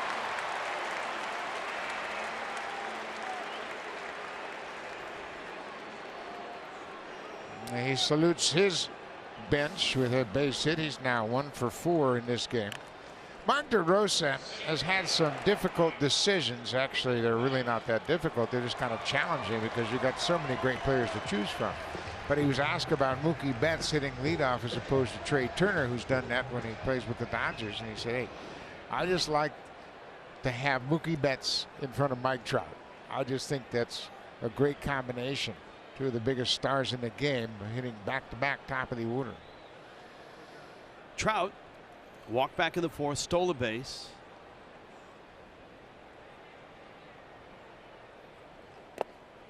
And the pitch misses away. Now, it was in a different incarnation, a different time in the World Baseball Classic. Run differential was the tiebreaker. That is what kind of precipitated that Canada-Mexico brawl. Now it's head-to-head and earned runs and preventing runs. So for DeRosa here, you know, he told us yesterday the foot's going to be on the pedal all night long, all game long. Yeah, you just never know. I mean, if you happen to lose a game here or there and you end up in a tiebreaker, runs will factor in. There's a formula to break ties. It's involved with how many outs you have made, how many runs you have allowed.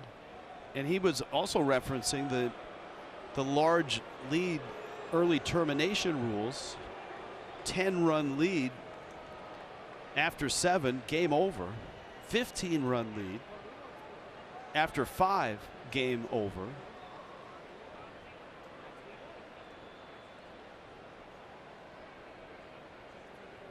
And I'll be honest, there was talk about that, chatter about that with this game. And hey, if we can jump on them and get to those thresholds and end the game without having to extend the bullpen, that's great. But this has certainly been a very different game, I think, than anybody imagined, with Great Britain jumping out to a 1-0 lead and holding that lead all the way to the bottom of the third.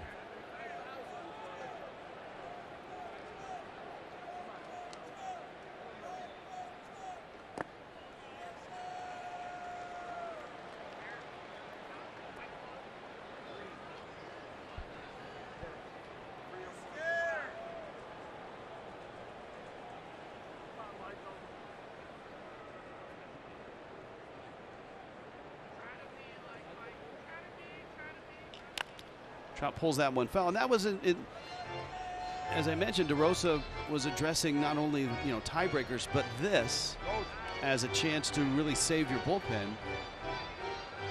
but it's not happening. It's leading by 15 after 5 in the game, and it's 10 runs after 7. That's not the case. It doesn't look like it's going to be the case in this game. But how many people did we speak to prior to this game starting? Oh, yeah, well, Team USA will mercy rule the Great Britons. That hasn't been the case at all.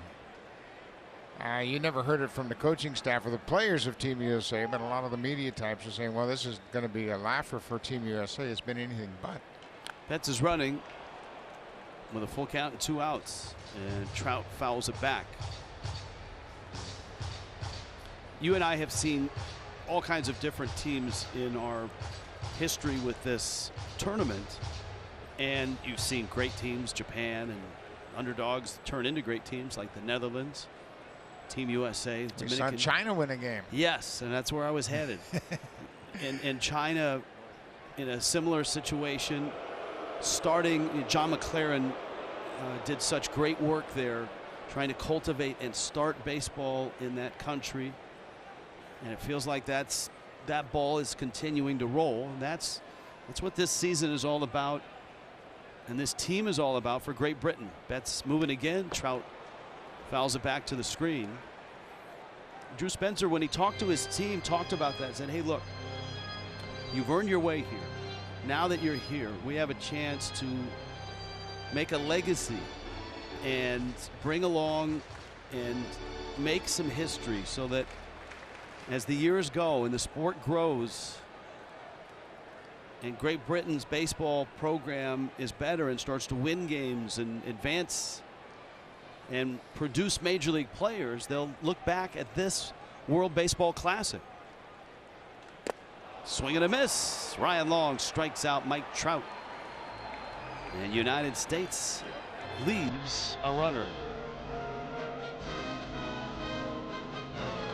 Oh, it's all about the Benjamins. Those are real Hundies right there. I think that's the GM of the U.S. team.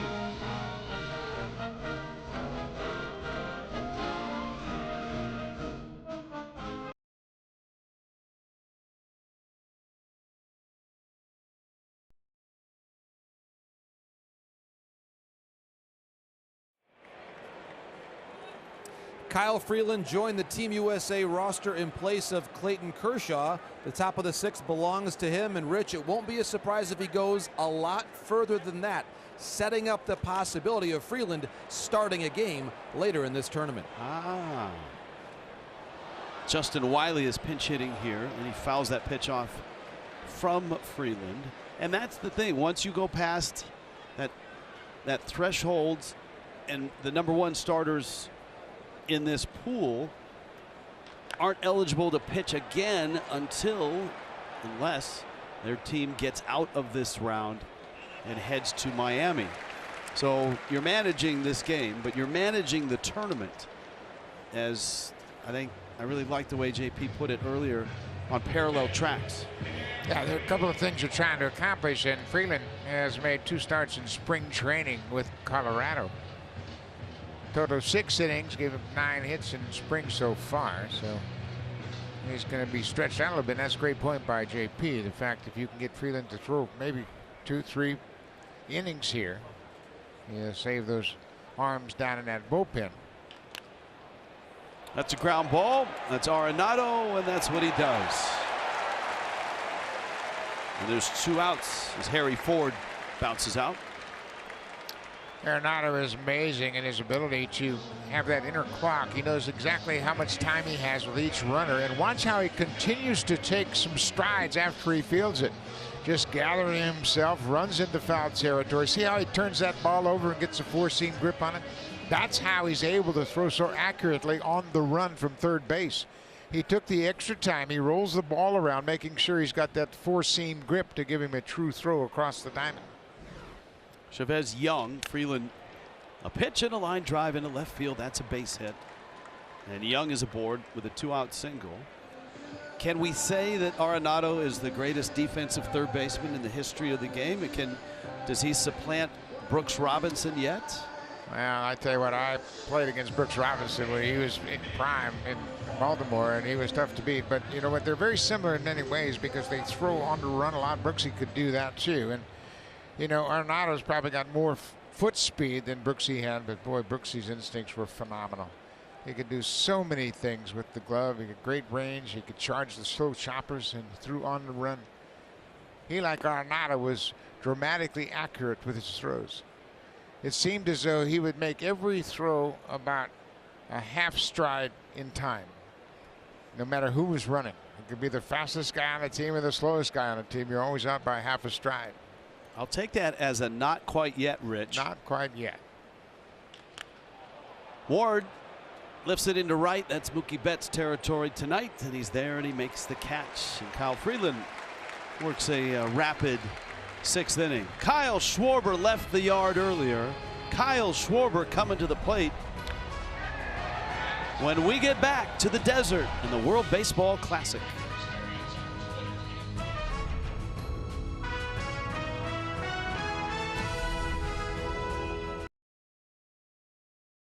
In the 4th inning, a couple aboard, and he squares up this pitch and hits it over the pool in deep right center. Schwarber has 199 career home runs. He's hit 3 regular season home runs here at Chase Field, and that was 428 feet off the bat. He just missed one back in the 3rd inning when he got under it and flied out to center field, but he didn't miss that one, and that kind of cushioned the Team USA to a 5-1 lead now. That came in the 4th inning. Daniel Cooper on the mound. Cooper, a longtime veteran of international play with Great Britain, facing Goldschmidt, Arenado, and Schwarber.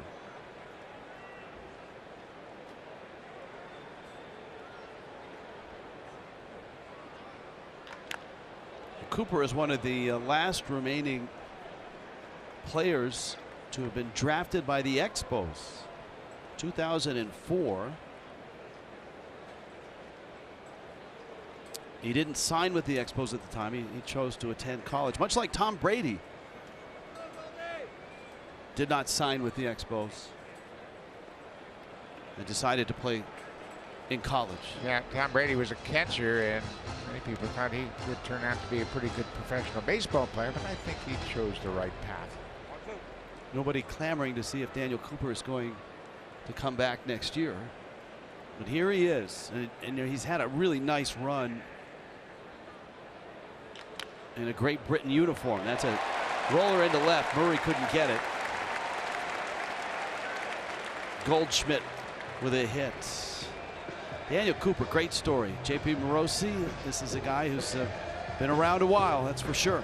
He really has, and again, credit to our own Matt Orso with some great research on Cooper's story. Cooper right now is actually working in California for a startup, and I saw him earlier today. He was actually speaking with a client who was here at the game, and so we were talking, having a nice conversation. He said, excuse me, I have to speak with this person. It's a client for my other work. So Daniel always keeping his awareness on both jobs, but yes, a great point by Matt. We have to believe Daniel Cooper and Tom Brady, the only 2 professional athletes active at any point in time this year, even for Tom Brady's playoff game, who were still drafted by the Montreal Expos. Yeah, it's pretty impressive. And by the way, since he has a client at the game, he can write off his clubhouse dues. You're always thinking about the edge, aren't you? That ball to left, pulled down the line, and it's going to get down for a hit. Into the corner it goes.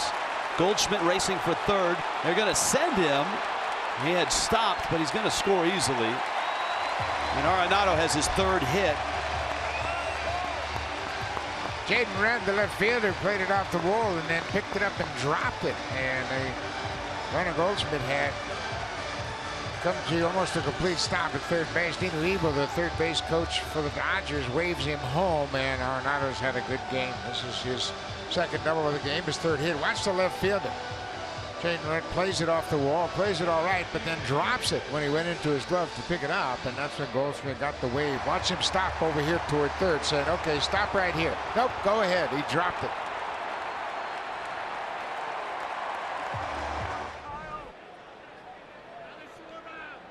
So a single and a double, and here's Schwarber, who was walked, homered, and flied out.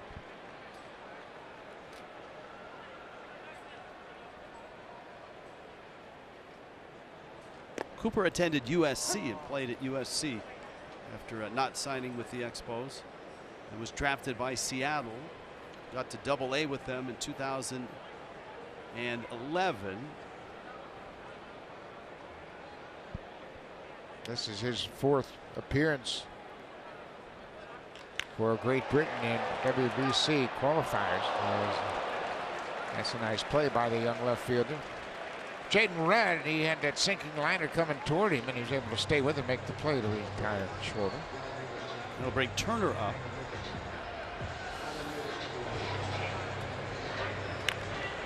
That gets a good read on this, and the ball was cutting back on him, but he stays with it and makes a nice play.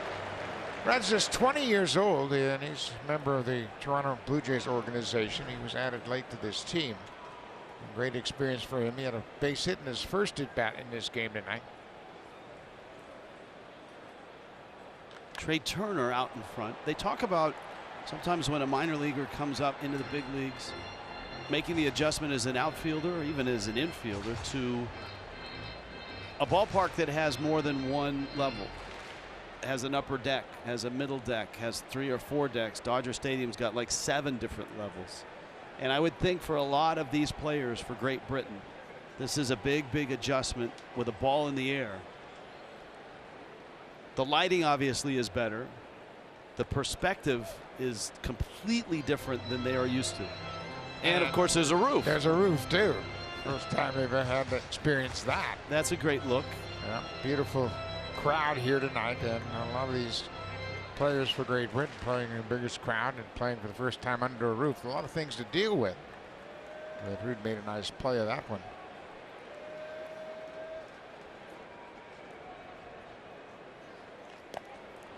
And a swing and a miss there. Turner goes down.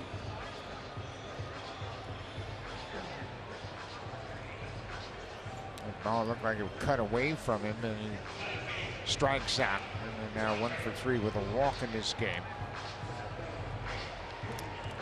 Tucker with a runner at second, 2 outs.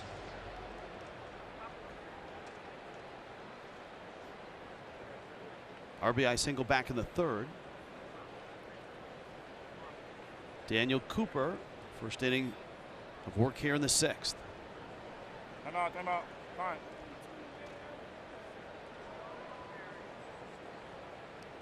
I don't know where this game is going to end up score-wise, but I think if you're Great Britain, you could take some confidence out of these first 6 innings.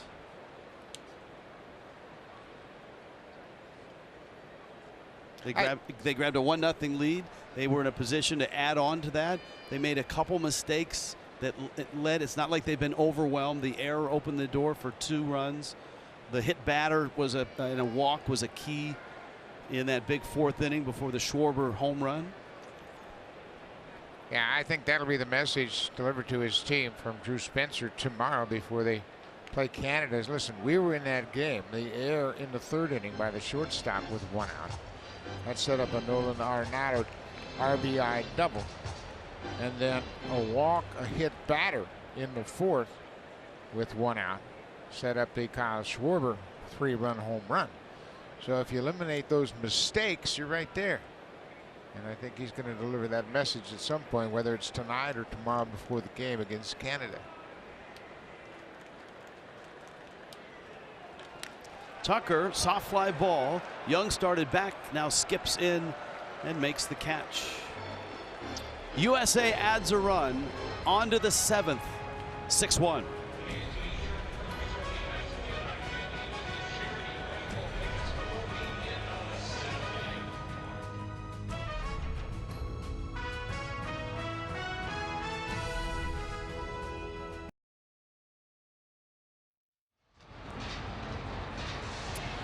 We report to you some breaking news from 1744.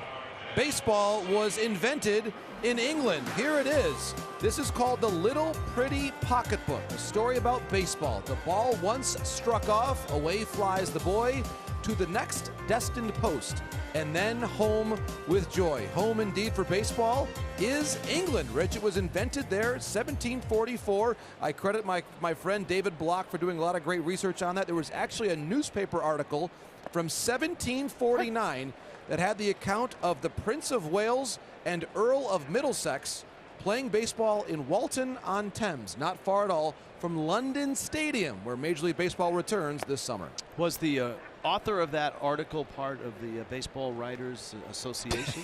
That was founded, Rich, in the great city of Detroit in the early 1900s. So again, I'm telling you, with all due respect to Abner Doubleday and others, the baseball origin story begins in England. That's awesome, and surprising, I think, to a lot of people. You know, you don't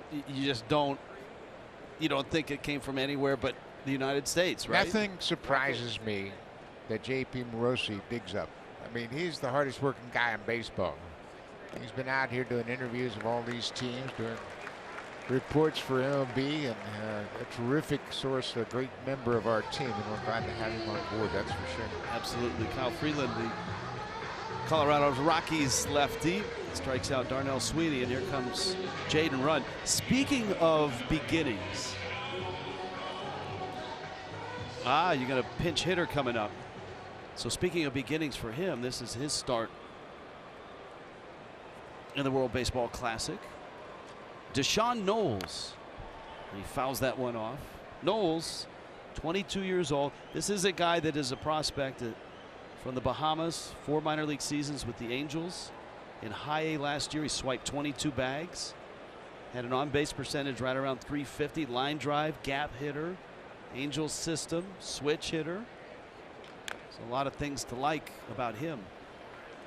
Yeah, Knowles, of course, another one of these young Bahamian baseball players. Chavez Young in this lineup, of course. And B.J. Murray, the third baseman, also from Bahamas. Counts 0-2.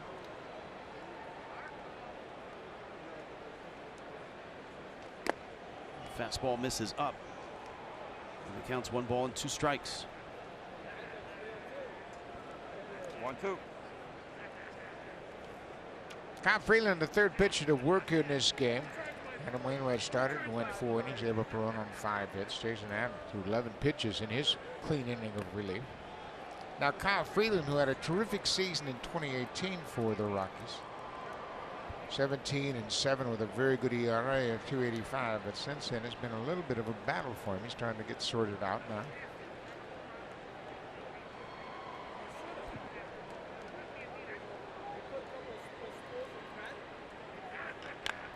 There's a fly ball down the right field line. Betts isn't going to get there, and that's a fair ball.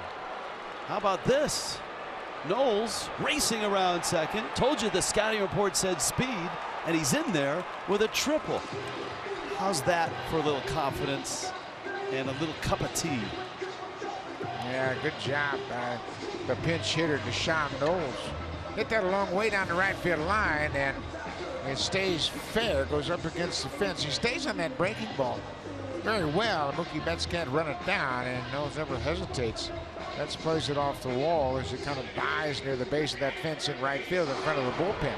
And look at the speed. Knowles checks his third base coach, says, come on over here, and he's in there with a head-first slide. And every time something like this happens for Great Britain, it breeds a little more confidence that, you know what, we belong here.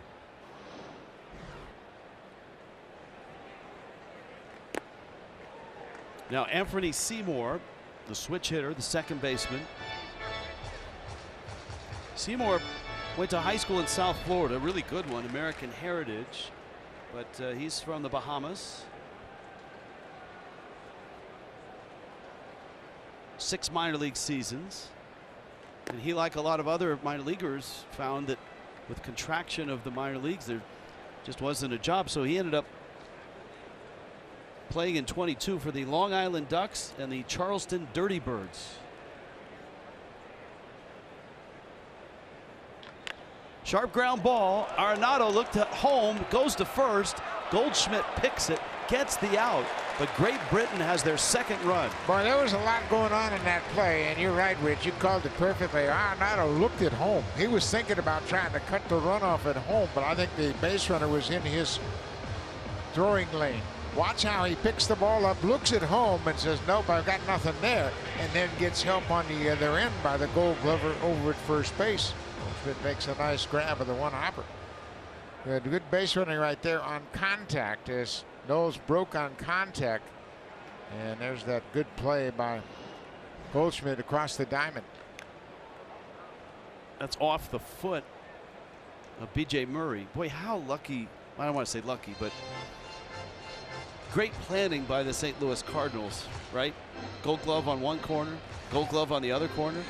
Now, the Cardinals don't make too many mistakes. They do things right. They've been a good club for a long time. But when you have this kind of defense, it makes your pitching staff much better. You don't have to try to miss bats if you're pitching for the Cardinals. You want them to hit it on either side of the diamond. In the air and out of play. That thing was up there a long way off the bat of B.J. Murray, another one of these switch hitters. But again, I mean, this is not a blowout. It's 6-2, and this is a win for Great Britain in their very first World Baseball Classic. They look like the teams that we've seen, the young countries who are just starting to get it, just starting to develop players. Well, last year, Israel advanced out of the first round, last time in 2017, and moved to the second round in Tokyo. Czech Republic is doing the same. Italy's had a good run, and now Great Britain trying to make their mark. Freeland strikes out Murray. All right, what's the celebration for Great Britain? How about a little tea?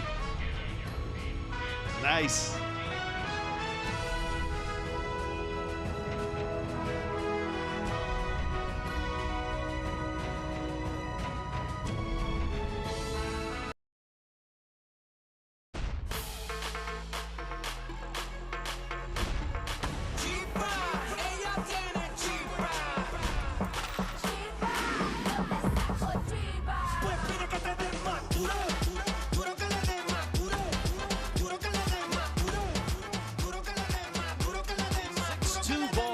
Into the bottom of the seventh inning stretch for a large crowd. All of them, it seems, there's a smattering of a few Brits here to see Team USA, JT Realmuto, Jeff McNeil, Mookie Betts against Daniel Cooper, and Realmuto punches one foul. He's doubled, walked, and has a base hit. And if you're just joining us and you're saying, 6-2, US is up, this for Great Britain is a great score. This is their very first World Baseball Classic. The U.S., of course, stocked with not only all-stars and MVPs, but future Hall of Famers and all of that. And the Brits getting their first taste of a real WBC tournament after qualifying for the first time. And they've had some nice moments. They had the lead. Trace Thompson had a first inning home run, and that came off Adam Wainwright, but Team USA came back with 2 in the third, 3 in the fourth, and 1 in the sixth. Chopper to third. Murray across, and another throwing error. At the same time, you can tell that some of these players in the bright lights, not that easy. Well, and two, they're not used to the speed of major league players, and I think this cost Murray. Look at the time he takes. A couple of shuffles, and then he throws wide of the mark. Once he looked up, he saw how close Realmuto was to first, and he rushed his throw and pulled the first baseman off the bag. I mean, that's the one thing that is so different with big league players. Everybody hustles out of the box, and they've got a lot of good speed, and you can't hesitate. We saw that earlier on a Trey Turner ground ball to the second baseman. He almost beat it out, a routine two-hopper. And to be honest with you, if that throws on the mark, that's a bang-bang play, and Realmuto may have beaten that out. And that's just knowing your hitter and knowing the speed of Realmuto. Well, and we talked about the difference with Nolan Arenado playing third base for Team USA. He's got the inner clock, and he knows the speed of all of his runners, and he makes his throws accordingly.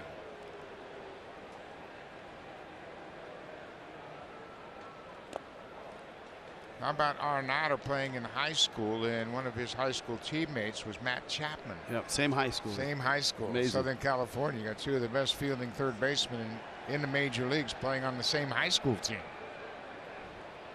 Good crowd here, close to 40,000, 39,650. That's just about a sellout, and it will be sold out tomorrow night when USA takes on Mexico. And the Mexican fans today were just marvelous. What a great atmosphere for that ball game, even though they lost to Colombia. Now, after that Mexico-USA game, they won't play again until Tuesday night when they meet this Great Britain team in the night game.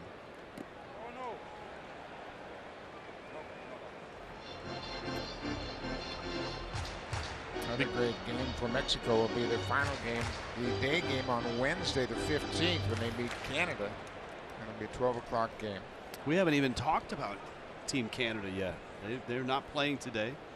They get Great Britain tomorrow. Noon start here in Phoenix. Cal Quantrill will get the start against Great Britain, and obviously Canada puts a lot of importance on winning their first game against Great Britain to get established in this pool. Those are some sweet kicks from JT Realmuto. He's also got a lot of the cool patriotic catcher's gear going.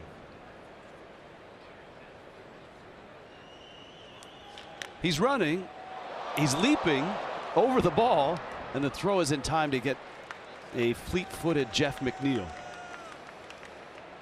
That's some athleticism from that catcher, Buck Martinez. Yeah, he was moving on to play, and he's got the perfect guy to play hit and run with. McNeil, reigning batting champion in the National League. He put the bat on the ball, but that went right to the second baseman the first out. Gives the Team USA another runner in scoring position.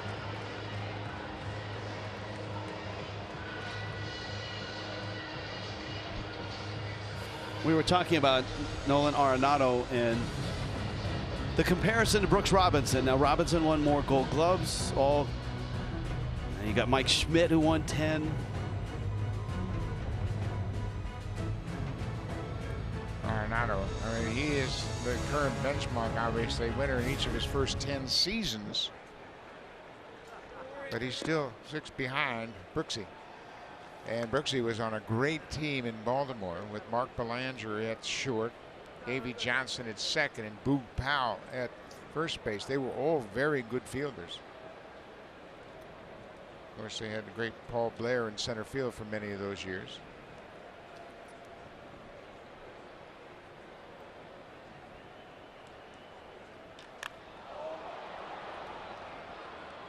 Into shallow center, Thompson is there and makes the catch. You know, there's another reason to celebrate the fact that Great Britain is starting baseball and is here in this tournament, because the major leagues have gone to London, and they're going again this year, right, JP? Cubs Cardinals in June, and how about this? Nolan Arenado and Paul Goldschmidt will be there, as is Lars Nootbaar, who has become a global star in his own right, playing for Team Japan, and is really Nolan Arenado has really taken Lars Nootbaar under his wing as well. The work ethic that Nolan has, Lars has adopted as well. So it's just a tremendous story of global impact. And I love something as well that Drew Spencer said, the manager of Great Britain, that in international baseball, you win in the decades. You win over the long sweep of time, and you can really tell with Great Britain, 4,000 amateur baseball players right now in the country. That number is going to dramatically increase in the years to come. That's a great point, and certainly Drew Spencer's here for the long game. I mean, he's here to see this through for decades, as JP put it. Yeah, and the thing about it is it's growing all over Europe. Of course, the Czech Republic has a team in the World Baseball Classic this year. Italy's made their move into the World Baseball Classic. Spain was in the qualifying round in Regensburg. There's just so many countries getting involved. Of course, the Netherlands has a big presence in international baseball. Mike Trout has had a rough night. Struck out twice. has walked and stolen a base, scored a run.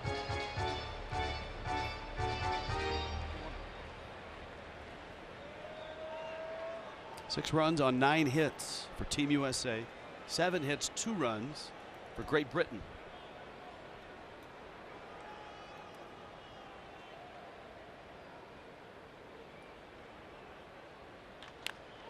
That liner is foul. You mentioned the other European teams, and that's one thing that Drew Spencer talked about to us when he said, look, I root for the other European teams. We were so excited for the Czech Republic and for Italy, because that shows that it works. There's a template for growing this game in those countries, and we're following that.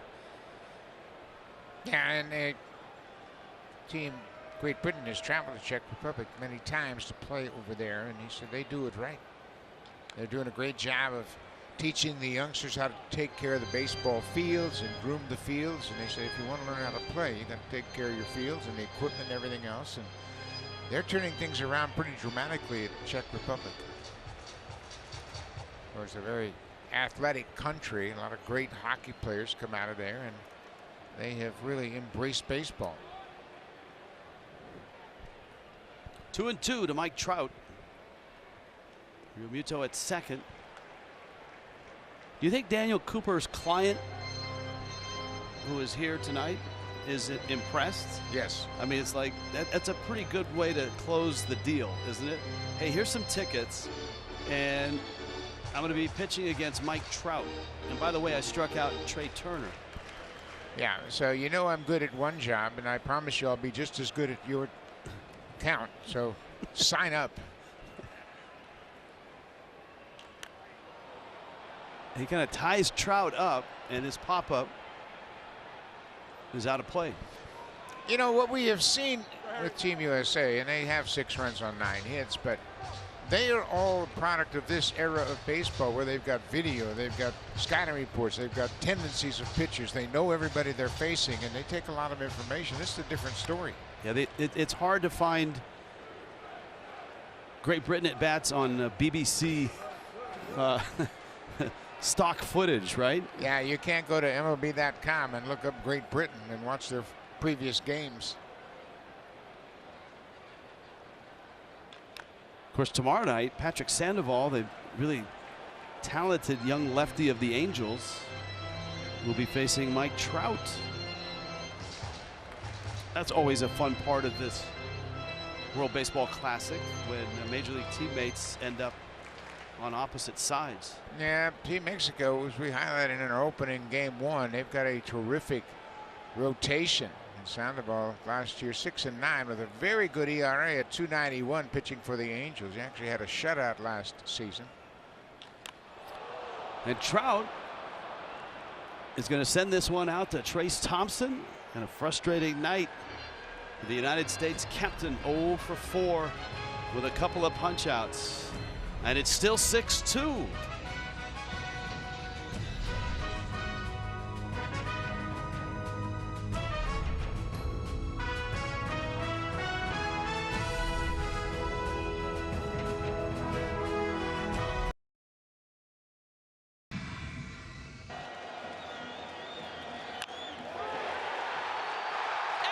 Jones delivers, and the U.S. walks it off to open pool play in Miami.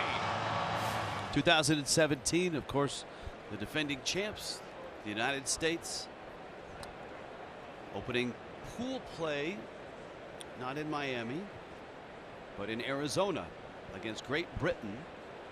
Trace Thompson, the high fly ball that is out of play. A lot of bright moments for Great Britain, and a couple of those have come from this guy, Trace Thompson. Got it started with a home run in the first inning. That was off Adam Wainwright. He hit a curveball into the seats in left field. He also had a double in the third inning, but was stranded. He had a leadoff double, and the Team Great Britain couldn't take advantage of that.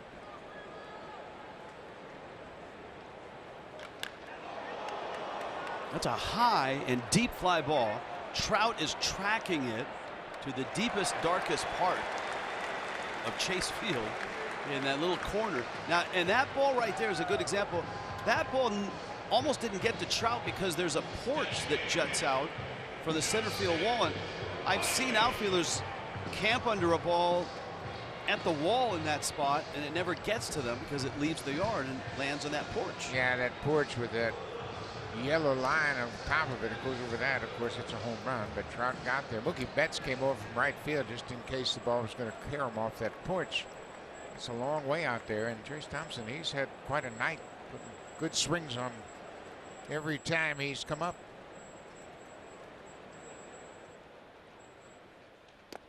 Justin Wiley.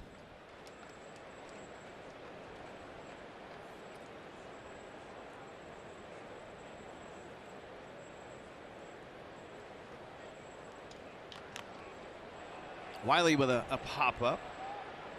Kyle Freeland keeps getting out. And that's a quick out there, and there's 2 down here in the 8th inning. Yeah, you can bet Mark DeRosa, the manager for Team USA, would love to see Freeland finish this thing up. Andy Pettit, the pitching coach. DeRosa's been very complimentary for Andy Pettit, the pitching coach, and the bullpen coach, another former big league pitcher and a pitching coach in his own right.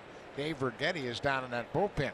Well, Righetti was a great pitching coach with Bruce Bochy in those World Championship seasons in San Francisco. There he is, Rags.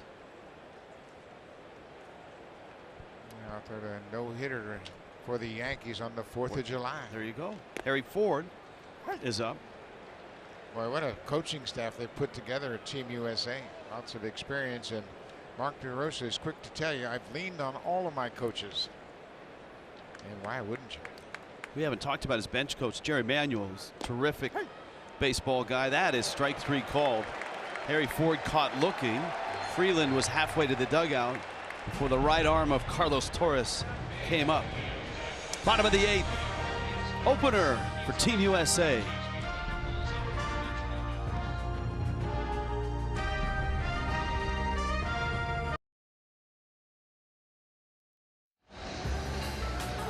Well, the season that this guy put together last year in St. Louis, historic. 35 or more homers, 115 or more runs driven in, 180 OPS plus or better. Goldschmidt did it. Albert did it 3 times. Mark McGwire in 98, Stan Musial in 48, Rogers Hornsby twice. And that is in Cardinal franchise history. Some great players on that board right there. And Paul Goldschmidt began his career right here in Arizona with the Diamondbacks. Gold Glove Award winner 3 different times, and now he's got an MVP trophy on his resume as well. Yeah, he's look, no one's hit more home runs here than Goldschmidt, and I think for Diamondback fans when they see Goldschmidt, it's probably the same feeling for Rocky fans when they see Arenado. Yeah, he should be playing for us. At that time, they moved him, and boy, he has found a home. And you know, St. Louis is one of the great baseball franchises for great players and fan base.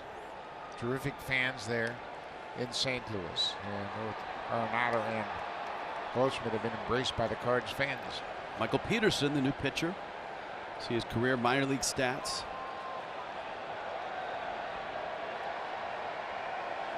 The story of this game is one of expectations and accomplishment. The expectations were that Team USA would steamroll Great Britain, probably get to 10 or 15 runs and run rule them, and get to the clubhouse, save some of that bullpen, set their sights on Mexico. The accomplishment is that that hasn't happened, and Great Britain has to be pretty proud of that. They had the lead for a while. Trayce Thompson's home run provided it. There were some things they'd love to clean up, but for a young baseball country, so to speak, Drew Spencer has to be pretty proud the way his guys have competed. I agree with you 100%, but I also think that Drew Spencer's going to say, you know, I told you guys we could play with this team if you eliminate the mistakes, and the mistakes are the difference in this ball game. That's a great point. And I don't think Drew Spencer's going to be overjoyed about losing this game. I mean, he He's going to tell his players, you know what, we just have to clean up our game. We made some mistakes and it proved to be costly. Murray and Goldschmidt is out. I think, you know, the arms that we've seen from Great Britain haven't been overpowering, but there have been some guys that have come out, pitched well, and been able to get outs. And that, to me, has to build confidence to the rest of the pitching staff. It's like, hey, if my teammate can get Mike Trout out, Trout's 0 for 4 with a couple of strikeouts, then I can do that. Yeah, I agree with that. I think it does give them a lot of confidence, and they have played with these guys and certainly have seen them perform, and yeah, they've made good pitches. And once again, I just think that's baseball no matter where you play. You make good pitches, you can get good hitters out. Mix up the speeds, change the location, in and out, up and down, back and forth with your velocity. Arenado, and remember J.P. Morosi's report early in the evening about Arenado's first experience in the World Baseball Classic. Didn't go so well. And of course the Classic in 2021 was pushed all the way till this year because of the pandemic. And for Arenado, that was a long wait. He wanted to get back out and get back in the uniform, and he swings and misses there and strikes out. And the arm of Michael Peterson, impressive. 100-mile-an-hour fastball right at the top of the zone, and Arenado can't catch up. He threw a 79-mile-an-hour changeup in this at bat and then elevates that fastball, and Arenado's a day late. That's a pretty good heater right there. I think you make a great point about these players all of a sudden thinking, wow, if I throw my pitches in the zone, I've got good enough stuff to get big league hitters out.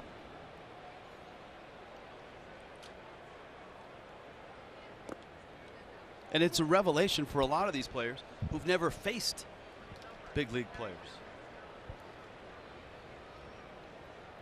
especially in this setting and at this intensity. Yeah, Great Britain's been here and they've played in some spring training games against some major league clubs. That's a whole different animal. In this game, they've seen batting champs, home run champs, MVPs, Gold Glove winners, and Silver Sluggers. And they've basically represented themselves very well.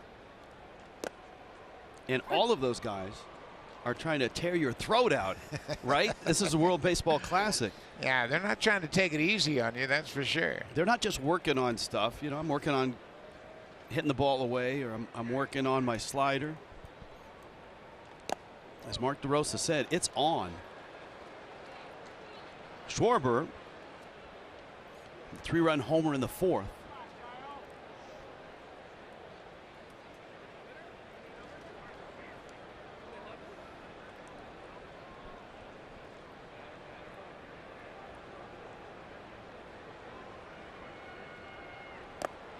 Swing and a miss, and that's a really nice off-speed pitch. 18 miles an hour slower than that 100-mile-an-hour fastball.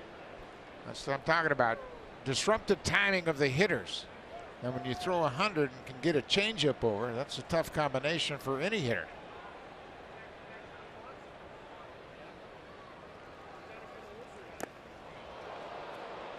That's in at 100.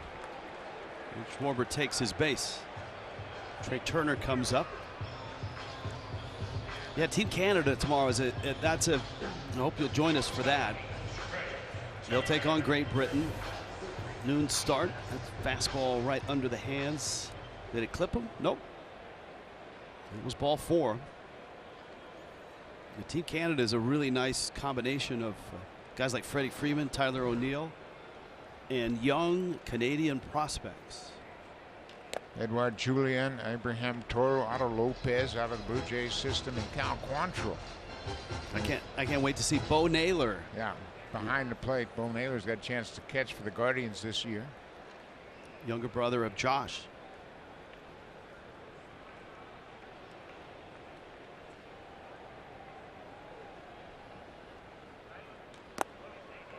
Team Canada managed by Ernie Witt, and Ernie is the senior manager in this entire tournament. He's managed all 5.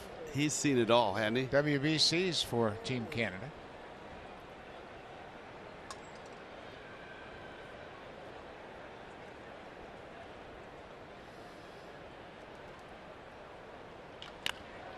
Roller out there, and that's all they needed. After the Schwarber walk, Turner bounces into an out. 6-2 United States to the ninth.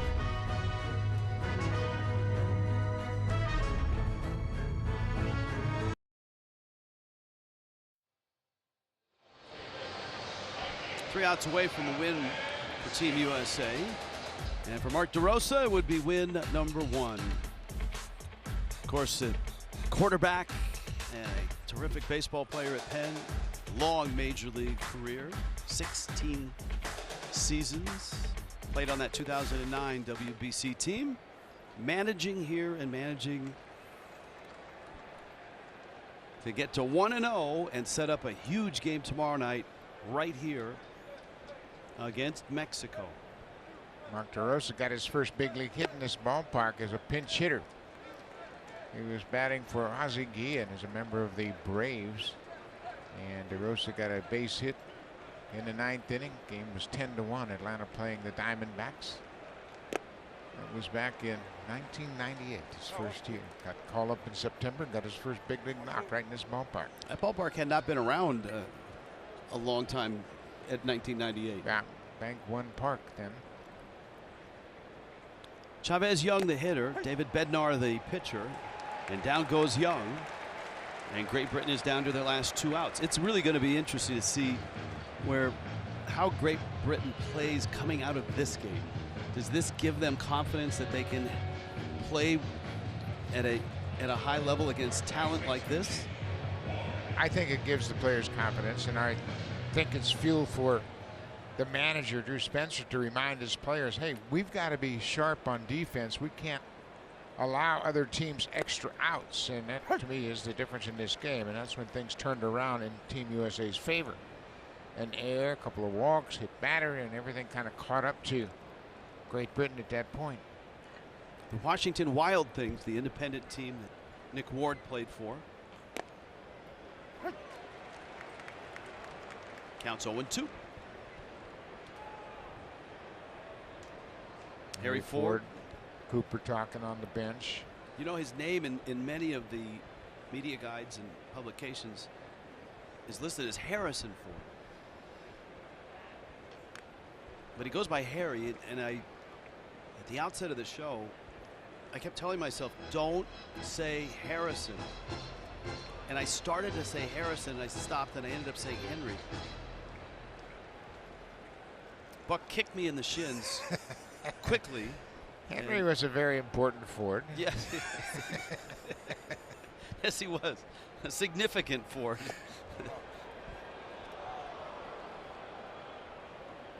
1-2. To Nick Ward, who was 0 for 3.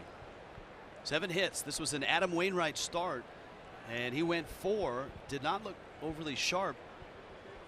Great Britain had that home run by Thompson and was set up for another. That's going to be a base hit, as Ward dribbled that one in a shallow right center. That's a really hard, that's a much tougher play for a second baseman than you realize if you're that far on the outfield grass.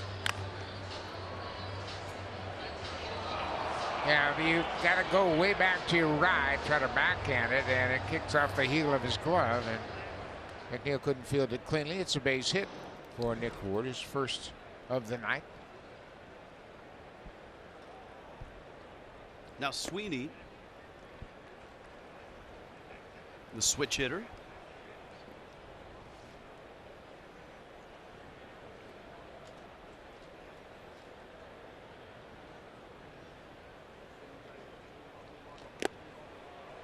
Sweeney did get to the big leagues. He had 34 games with the Phillies in 2015. He had a couple games with Toronto in 2018. I don't know if it was even long enough to introduce himself to you, Buck, and say, Mr. Martinez, I'm Darnell Sweeney. Yeah, he got a cup of coffee there for a little while, and he made his debut back in 2015 against the Marlins. He's a South Florida native. His dad is a native of the Virgin Islands, so that gave him the ability to play for Great Britain. And although he didn't play a lot in the big leagues, he did have a great moment with the Phillies in that 34-game stretch because his first major league hit was a home run in Miami.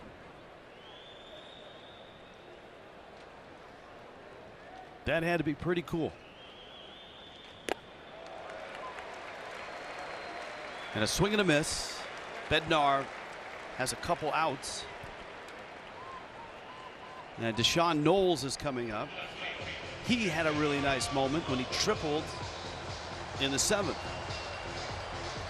And came on as a pinch hitter and hit one down into the right field corner and flew around the bases. He would eventually score the second run for Team Great Britain.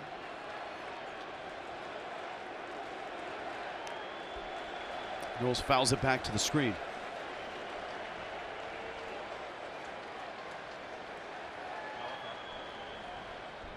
I think the USA chants, while they've been present here tonight, will be a lot more emotional tomorrow night because they're going to have competition with all the fans from Mexico, the Team Mexico contingent, shoehorned in there with them. Yeah, they're going to have a shout down tomorrow, Mexico fans and USA fans in this ballpark. It's going to be a terrific atmosphere. It'll be the night game tomorrow night. And Team Mexico, they're almost up against it. They lost to Colombia earlier this afternoon, and they can ill afford to fall down 0-2. Yeah, they're not going to be in a good mood. No. And Great Britain's got to turn things around in a hurry. They play tomorrow with 12.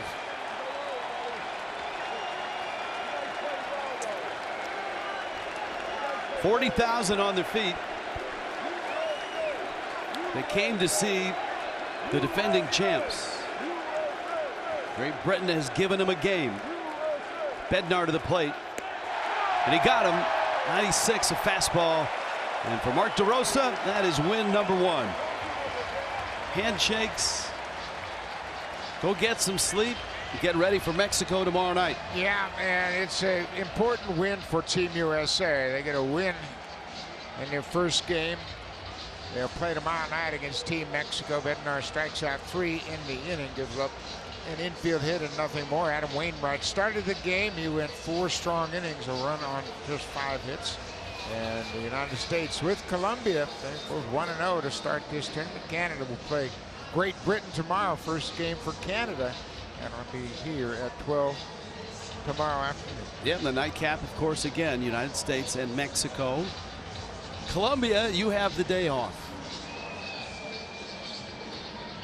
And Great Britain, well done in your first World Baseball Classic game. You hung in there. You had some moments, made a few mistakes that cost you. Certainly a learning opportunity and a chance to draw some confidence. Absolutely. They'll be ready to have a quick turnaround and face Canada tomorrow. Trace Thompson opened the scoring for Great Britain. The Dodger knocked one out to left field. Tomorrow, Great Britain and Canada. 3 Eastern is the start. And of course, that second game, USA and Mexico tomorrow night.